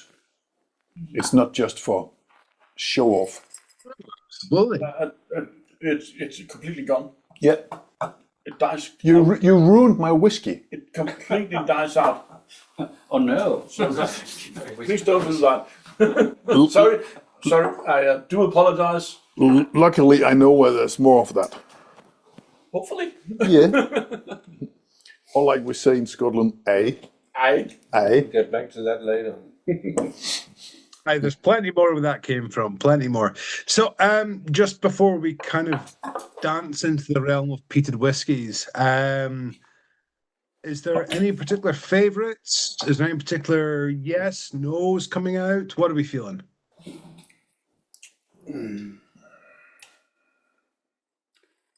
I've kind of lost track, but what number 1 and number 4 and number 6? Absolutely number 6. Yeah, the Auchroisk is absolutely the best for me so far. but without water. Yeah, don't know. Yeah, but no water in it. But I like the number 1 as well. The Tullibardine. breakfast whiskey. Yeah, yeah. And the number 3. So we're going to relabel those bottles in the afternoon just to say breakfast whiskey instead. Yeah, just a breakfast. It will probably sell Take faster. breakfast by the drum. Yeah. If you start selling breakfast whiskey, I want a cut of that. Okay, that's my trademark.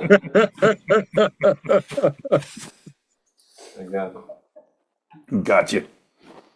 Yeah, but it's actually all good drams in my opinion. If I should rank them, it would be Dailuaine, Auchroisk without water, Linkwood, Tullibardine, Glen Moray, and Tormore. Yeah, I like Tormore, but I just like the other whiskies better. Sorry. I think for me, the Tormore is one of these things where it's a wonderful stopgap because it consistently ticks the boxes and it works well. And it sort of ticks the boxes of, I need to get a gift for someone that has tried numerous whiskies, but maybe has never heard of Tormore, because Tormore is such an unheard of distillery. Thanks to Elixir, not quite so as unheard of now.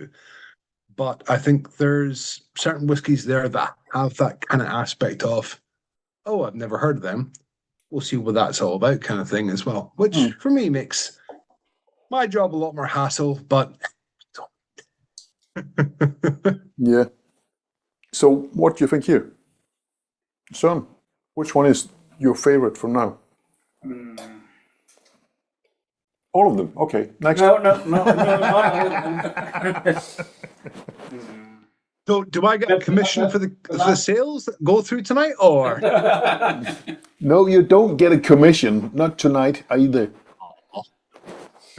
I think at this moment I need to buy 4 bottles. But Okay. Yeah. I'm sure we can find a solution for that afterwards.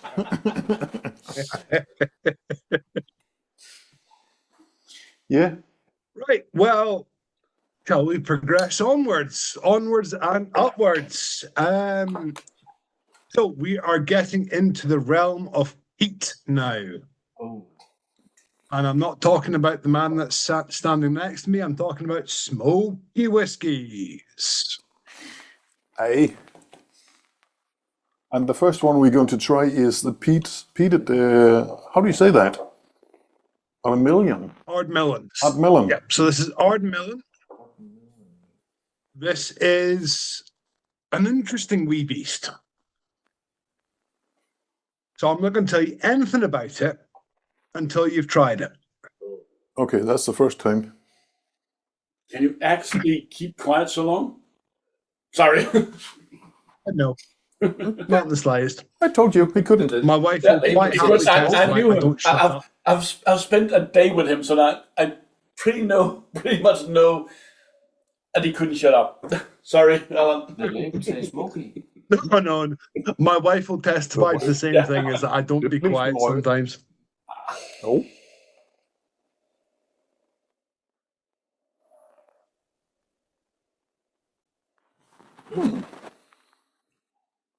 Very subtle smoke. Yeah. Smells good. I have an idea. Slunchy. Jesus Christ, you're fast. Lunch. Well, once in a lifetime.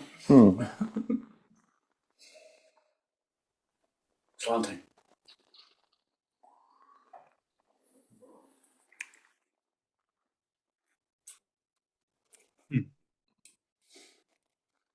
Yeah. I like it. Yeah. Real good. Jesus. It can something.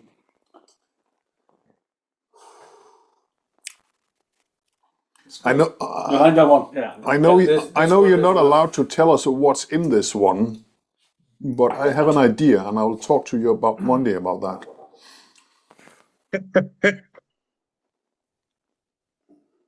This one taste reminds me when you're done drinking beer and you skip over to.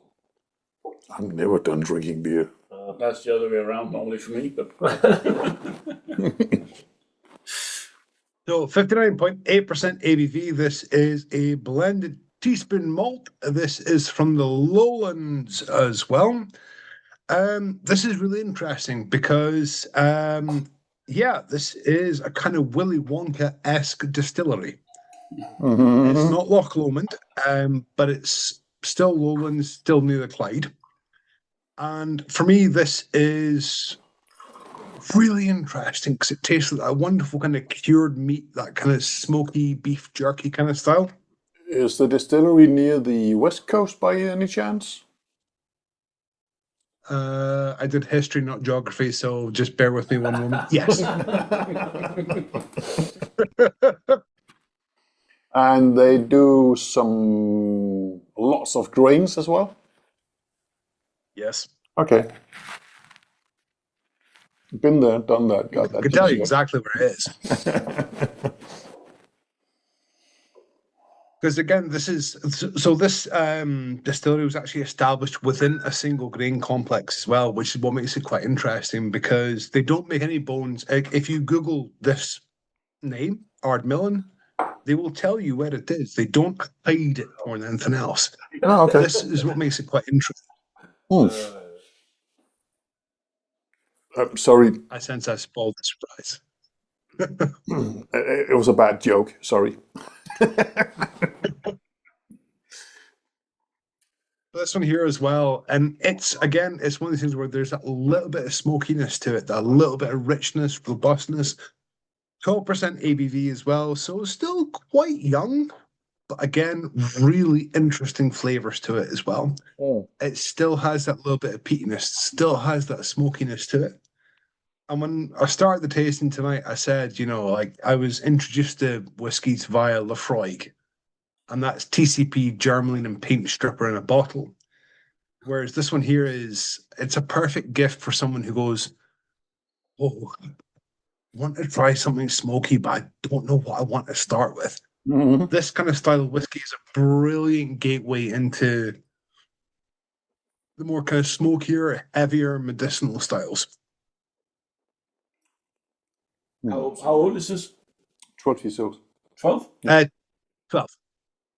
What do you guys smell when you smell it? I smell chocolate. I don't smell smoke. The bit- smoke is hidden down. You have to dig deep for it to get it. But I do smell smoke better.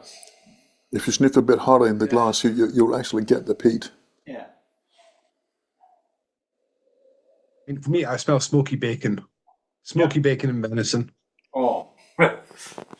Yeah, but it's fresh new bacon. It's not supermarket baked.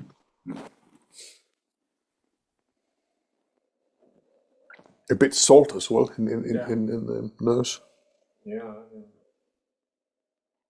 It reminds me of I was in many years ago. I was in Austria seeing one of my friends, and it reminds me of Speck, but that fresh Speck where it's got that kind of wonderful cured smokiness to it. Mm-hmm.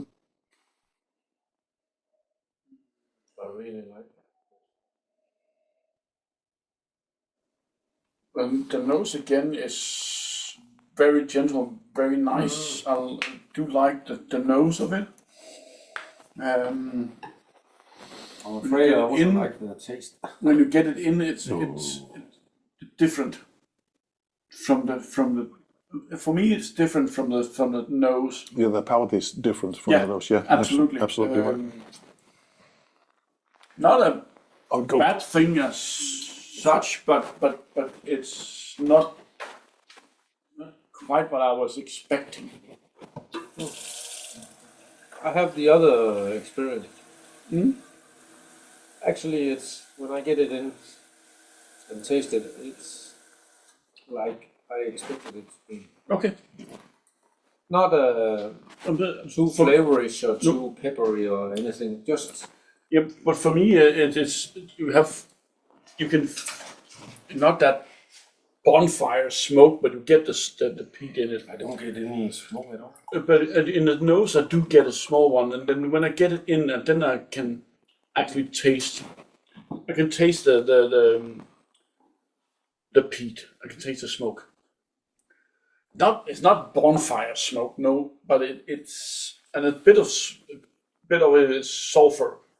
It's almost got that kind of, for me, it's, I don't know if you guys have ever been in Scotland around about July, but in July there's something called the Glorious 12th, which is they burn the heather back to promote the gorse shoots.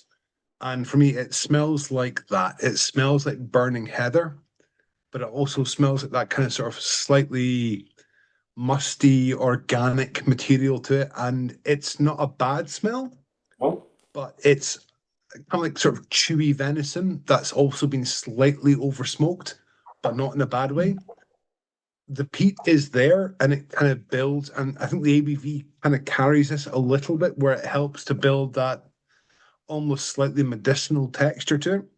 And I've tried some of this stuff at 3 years old, I think. Yeah, I've tried this stuff at 3, 6, and 12. And it's just wonderful to see how the spirit progresses. I would love to see what would happen if this spirit hit about 18, 20 years old, because I would just be really super curious to see what. Yeah, that could be really interesting. Yeah. Because the cask and the smoke is meshing very well, and that's the key thing more than anything else. Yeah, that rounded off feel of it. It's not too heavy on the smoke, but it's still there, and you can still taste it. No, but this is really a good indication on that peated whiskey doesn't necessarily come from Islay. No, absolutely not. This is a lowland whiskey. Yeah, it is, and that's And lowland whiskies is normally floral and more flat, more drinkable, if you know what I mean. yeah. Yeah. Oh, but this is a nice peated, absolutely. This should be like a first time for anyone. First time for what? Peated or smoky whiskey. You want to introduce something Like for a first time whiskey for a drinker. peated whiskey. Yeah. This could be the way in, absolutely. Yeah. Absolutely. My first peated whiskey was Tormore. Lafroig and Lagavulin and Ardbeg the first Cuillin. evening. Yeah, but all four of these were the same evening, and I was hooked.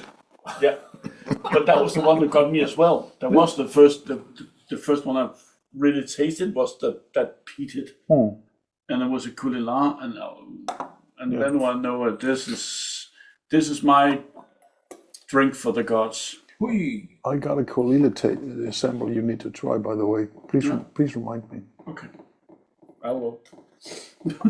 I mean, this one for me, I think this is great for someone that's going, I want to try peated whiskey, but I don't know what I like. Because my background working in bars, you would always get people coming in asking for Laphroaig, Ardbeg, Bowmore, thinking, oh, that's whiskey supposed to taste like. I'm like, well, okay, well, I'd actually rather give you something like this.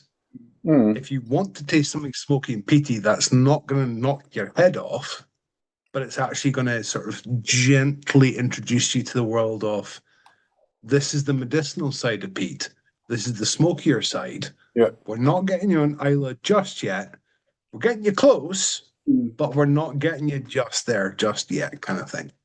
Couldn't agree more. Yeah, I have a friend who's trying to introduce to whiskies, and he's fond of whiskies, but he's not that fond of the smoky ones. This one would be absolutely one to introduce him to. Okay, this is the one you have to start with to get into that smoky.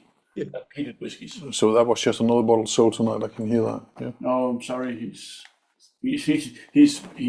moving abroad. No. But you're buying it to show him what the whiskey is. But I only got a week for that. He's moving back to Poland. So. It only takes 30 seconds to make correct. And if it's the person I'm thinking about, he don't have a problem with trying that. Nope. This is a nice one. Yeah. really nice. Yeah. Cool. And again, this is why I've kind of put this here, because it kind of upscales to the next dram as well. Which one? And €12. this one for me, I think the Ardmillan especially, it's one of these wonderful things because it's a blend as well. It's a teaspoon malt. It's not single malt. And it's got that extra bit of kind of, this is a little bit unusual. This is a little bit strange more than anything else. And this is what I like about it. It's a bit more out there. And the distillery that Ardmillan is made at as well, it's based out of a grain distillery. So it's a proper Willy Wonka-esque experience where it proves that geography does not indicate flavor. So you have all these different styles of malts coming through as well. I think it's a really good example of a lowlands peated whiskey. Really good example. Yeah. It is nice. Really. Yeah, and it's all. You could. Shall we try the final? You could be full to a bit over to the Islay. Still missing a bit of power in it, but the taste of it could resemble an Islay. Easily. You're still missing the Islay punch, but again, this is why I'm a particular fan of this. For a lot of people that look for the Islay punch immediately jump into the big, strong, heavy Islay malts. Whereas if they're interested in something like this, they go, okay, I like this. Let's push on to Bruichladdich. Let's push on to Bowmore. Let's push on to Laphroaig, Lagavulin, Cuillin. Whereas instead of they start off with something like Laphroaig, maybe they might be put off for life. And for me, I'm a huge peat fan. I love peaty whiskies. I love smoky whiskies. So if I can get somebody in on the ground level and kind of build them up, great. Yeah. But on the subject of peaty smoky whiskies, shall we progress on to the final dram of tonight? Why is the last one? I don't get that. Well, on camera. Ah, okay. For the tasting.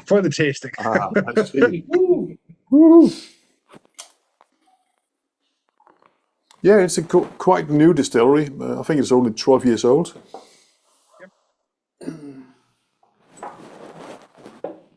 Here you go. Thank you. Established in 2013, actually. Sorry? Torabhaig. How old is it? It was established in 2013, 7 years old. Yeah. Yeah, so the distillery are 12, 13 years old. Oh, here we go. Here we go again. Speedy Gonzalez. So, I've tasted this one before and I absolutely love it. And you know what? For me, I have a personal attachment to this whiskey as well because I actually helped come up with this name. The Cuillin Howl. So the Cuillins are, I don't want to say hill walkers with you, but the Cuillins are a range of mountains in Skye. And my parents are avid hill walkers, and I was taking up the Cuillins on a regular basis. And Skye is absolutely beautiful as well. So it was a distillery on Skye, and we're looking for a name. And there's always been this mythical sort of werewolf figure that stalked Skye as well. So for me, I think it's pretty cool. Coming from Skye as well, it's the second distillery on Skye to open. I'm sure you probably know where it's from. If you don't, it's Torabhaig as well. Full maturation, first of all, bourbon. 7 years old. So this is very young for what it is. 7 years old. We are looking at around about 58.1% ABV as well. Full maturation. This one here for me is quite interesting because this is an end of the night dram, or this is if you're into your peaty, your smoky whiskies, this is great. But this is if you're into your peaty, smoky whiskies and don't want an Islay price tag. This here for me is great from that aspect because it has that ashiness, that medicinal, that almost something that would chase if you're ill out your body kind of thing. Oh, yeah.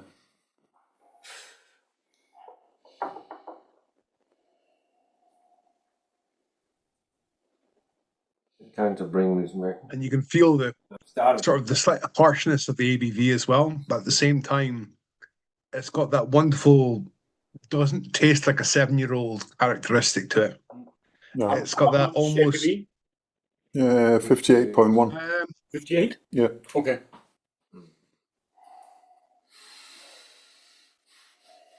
It's absolutely drinkable. Mm-hmm.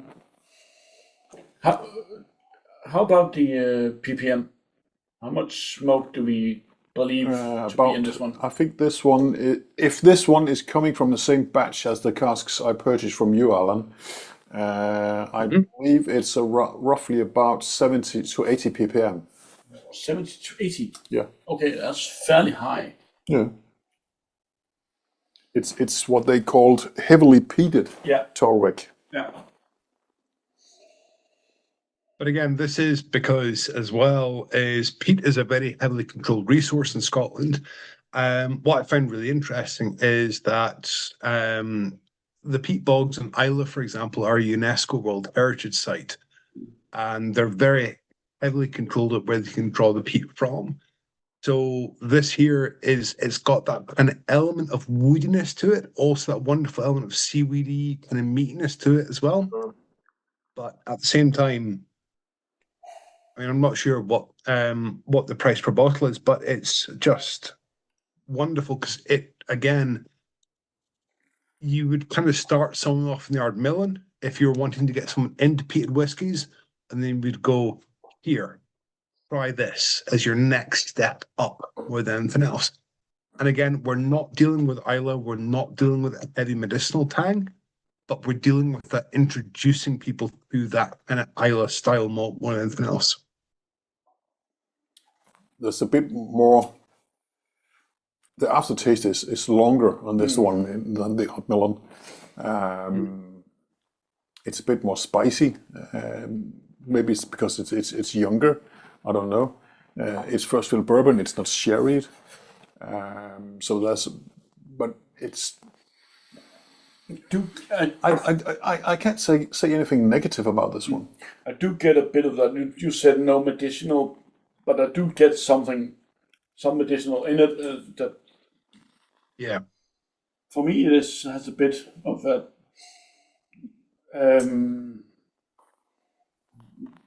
Bit of Lafroig. I know it's not that, but it has that. Don't swear at my table. But I gotta. Has a bit of that right. additional sense. Yeah. This is. Do you say better This or brings me back to when I started drinking. better sense or? It was Lafroig. Bit of sense. A bit of the sense of Lafroig. Yeah. Okay. Not better. It's got that kind of I'm almost sure harshness to it as well. said that.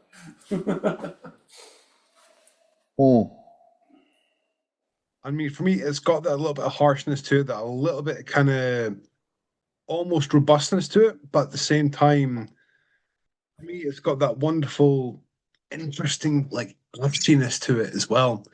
And it reminds me of, I don't know if you have ever tried it, but it reminds me of Arbroath Smokies, where it reminds me of that kind of cured mackerel, kind of smoked fish kind of style as well.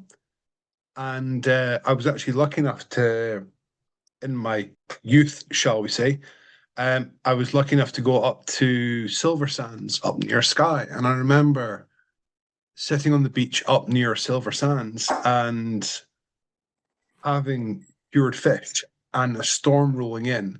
And it sounds awfully cliche, but it reminds me of this because you've got a little bit of salinity. You've got that little bit of kind of almost seaweediness to it as well, but you've also got that medicinal, that sort of hot toddy style of dram of whiskey where if you're feeling a bit under the weather, a sip of this will put you right, kind of.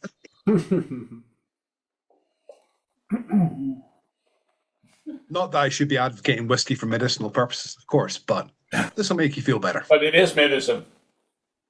It didn't cure anything. It didn't cure anything. That's my problem. That's my philosophy. Got a cold, drink a whiskey, you're cured tomorrow. If you don't have a cold, drink your whiskey. I was fed. And because I of was that, fed whiskey as a child. Drink whiskey. Linkwood, so. How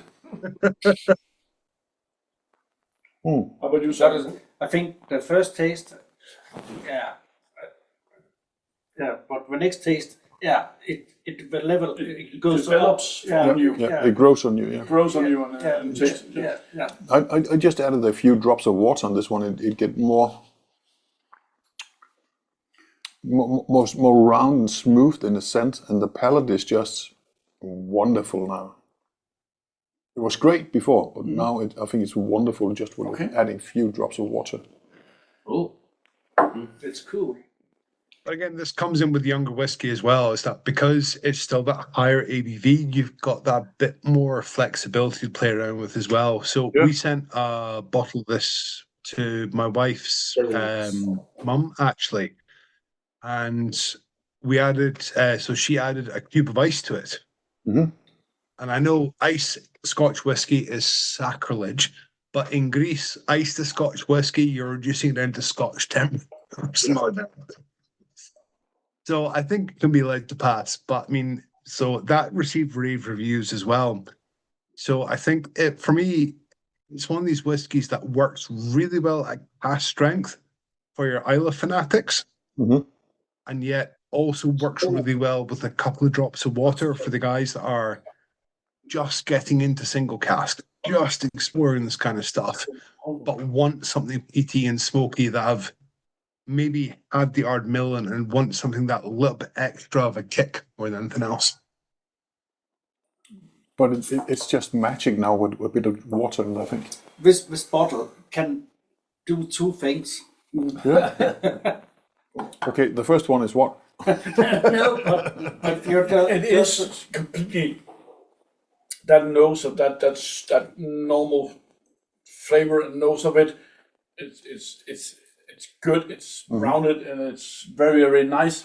Put a bit of drop of water in it, and it changes completely. But the nose is rounded, but the flavor is exploding. Yeah, that's what I mean. Yeah, it's fulfilling. It's round in your mouth, and then all the way around it just. Are we recording this because we can use that on a sales page?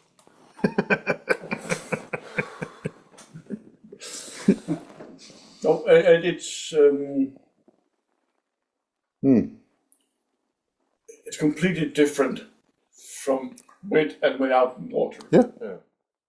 for me, it's kind of. And I like them both. It's kind of So that's 2 bottles at least. without water. It's the kick comes immediately. Yeah, it's a power kick Yeah. that you get right in your nose and right in your mouth. With the water, it's kind of just. It's there, but it's rounded. And Yeah. Yeah, but the aftertaste, with water, the aftertaste is just going, Yeah. going. Absolutely. Agree. And 10 minutes later, going. Again, Alan, I mean, I think with water, congrats on this that one, one. That's a beauty. I mean, I think with water, the Torabhaig, it really develops over time and you can really pull it out the finish. And for me, like, because my background, I used to work in bars as well. So this is a great cocktail whiskey as well. So if you want to use it for an old fashioned or something like that, that works really well because you have that ability to play around with the whiskey. I know we've had some clients at the Far East that have played around with this doing as a highball as well. So this with soda water works really well. And for me, I think this one here is young enough, and this is one of the reasons why I am such a fan. This is probably my favorite whiskey of what we've tried here today, because it's 7 years old. Nobody buys a 7-year-old whiskey, usually, unless you're a sadist like me, where I like to find young whiskies that are weird, unusual, and strange. And for me, this is the perfect whiskey for someone who's grown up drinking 10, 15, 18-year-old whiskies. And you go, well, here's a 7-year-old whiskey that's completely different, that will knock your socks off. Yep. That will really just kind of change how you think. That age is not a definitive number more than anything else. Because I've tried some of the Torabhaig releases as well, from their aged and non-aged state releases. And for me, I think this whiskey is really interesting because not only is A in a bourbon cask, but also as well, I would be keen to see, for me personally, from an experimental perspective, is that I would love to get a proportion of the spirit into a quarter cask, into an octave, into a firkin, into a blood tub that's been done with sherry, port, rum, and just to see what happens for shits and giggles. So Yeah, I think we need to talk to Alex about that one day. Shits and giggles. Yeah, Yeah. that was a lovely dram as well. Yeah, it is. Yeah. Congrats on that one. Yeah. It's a beauty. Really. I really appreciate that. How far are you in the process of picking bottles, picking casks to be bottled? Is that your normal job, daily job, or? I'm kind of a jack of all trades. Okay. So I work with the cask side of the business. So I work with monitoring our casks, dealing with client interest and this kind of stuff. But also as well, because my background, I used to work for, so the IB I used to work for is the Scotch Malt Whisky Society. So I used to work for them, and then so I've worked with them. I've dealt with them as well. I used to work for all my whiskies. So I've had a lot of grounding in the whiskey industry. So for me, I kind of work with more the private client side of the business. But one of the reasons why I was out at Colding is that I met Brian many years ago. And I've worked festivals. I know how to help out at the festivals, so I can kind of jump in where and when needed, kind of thing. And I know how to run, hopefully, run a taste. And I can kind of help out as well. But for me, the key thing from my perspective is that we have clients, if you'll excuse me for saying, Brian, like yourself, who have casks with us that want streamlined portion of service.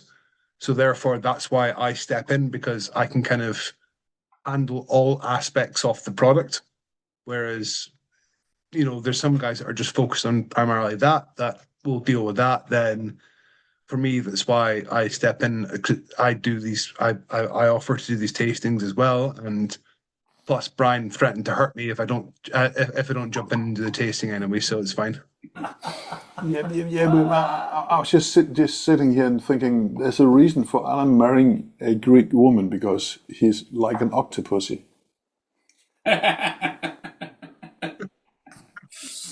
No. You can't see the Not a bad thing. Not a bad thing, Alan, because Alan and I talk on a daily basis, and some days it's regarding to bottlings, new casks, etc., etc. And suddenly I just jump off the chair and call Alan saying, Alan, please go down, pull out the bun on this cask with this cask number, give it a go, give it a shout, call me back, tell me what you think. So you trust him? Nope. Okay, I'm just kidding. Smart man, I'm Scottish. Don't Yeah, trust nobody the Scots. trusts you. Don't trust the Scottish. So that was a very bad question, mate. Yeah, I know. I have the pleasure of working with him for a full day, but that was fairly enough. I enjoyed our time together, Alan, no problem, but you're a character. No, I mean, for me, in all honesty, it's one of the great things is that this is why I like the job that I do, and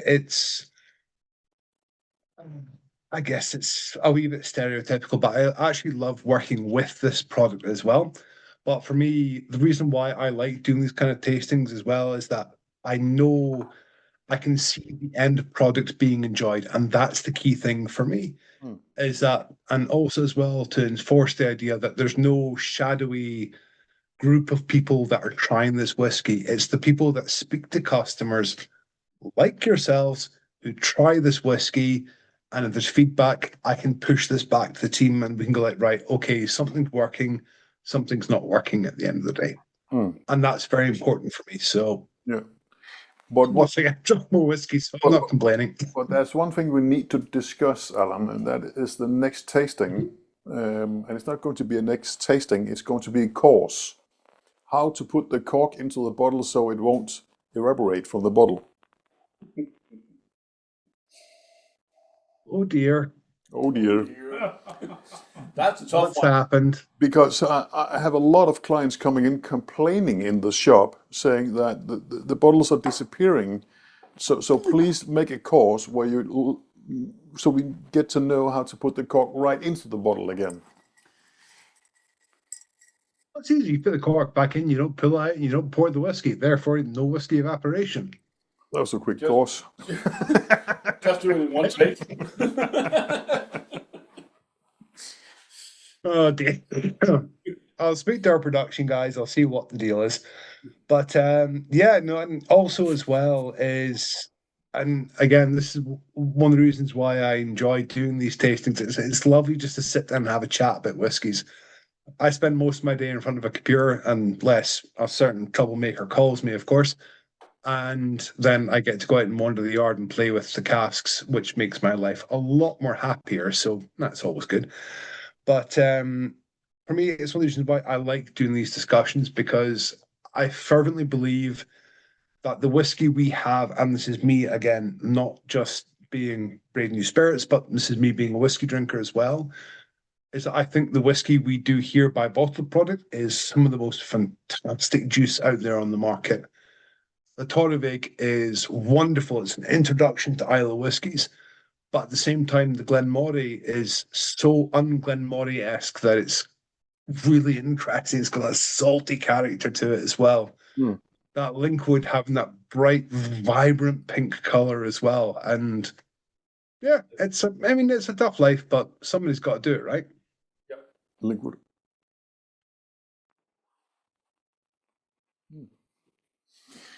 Yeah, lovely. Do you have any questions here at the table or out in the audience, maybe? No? No comment from the audience. Yeah, no comments. Yeah. What about you guys? Good tasting? Good whiskey? Yeah, absolutely. I've been well entertained. And Alan, you have really... Yeah, we excuse for the bad picture, but we can't do anything about that. Oh, that's just his face. A good job to Yes, apologies about the background. It's a bit of a Scottish weather. What I would say as well is that if anybody does have any questions, even if you think they're really silly and you don't want to ask them in a public forum like here, please, I'm sure Brian will be quite happy to share my email for Brave New Spirits. please feel free to just basically drop me an email. And even if it's just why does this whiskey taste like this? Or why does this maturation work like this? Please do not hesitate. Just drop me a line. I'm more than happy to help in any way I can.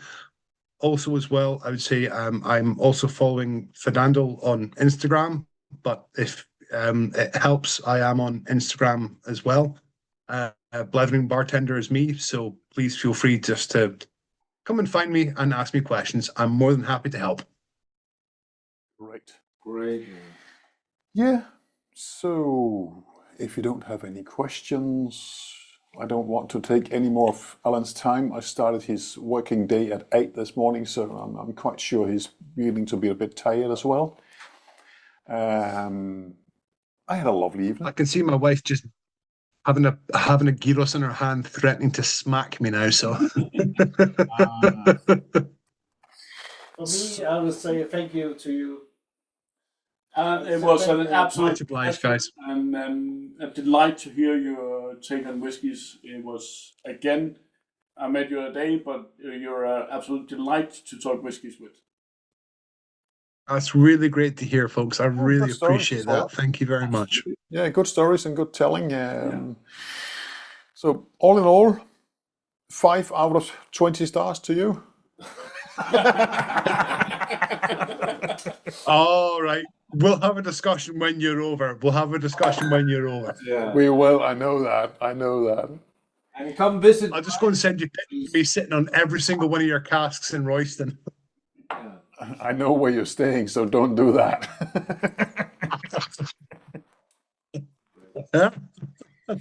Yeah, but all in all, good tasting, Alan. It was wonderful to have you here again. Let's do this again soon. As soon as we Absolutely. figure out what bottlings we're going to try next time. Yeah. So, all in all, thank you very much. Have a nice weekend, and see you soon. At least on a Monday morning. Have a good weekend. Take care, guys. Good weekend. Lovely evening. Cheers. Cheers. Have a good weekend. Bye.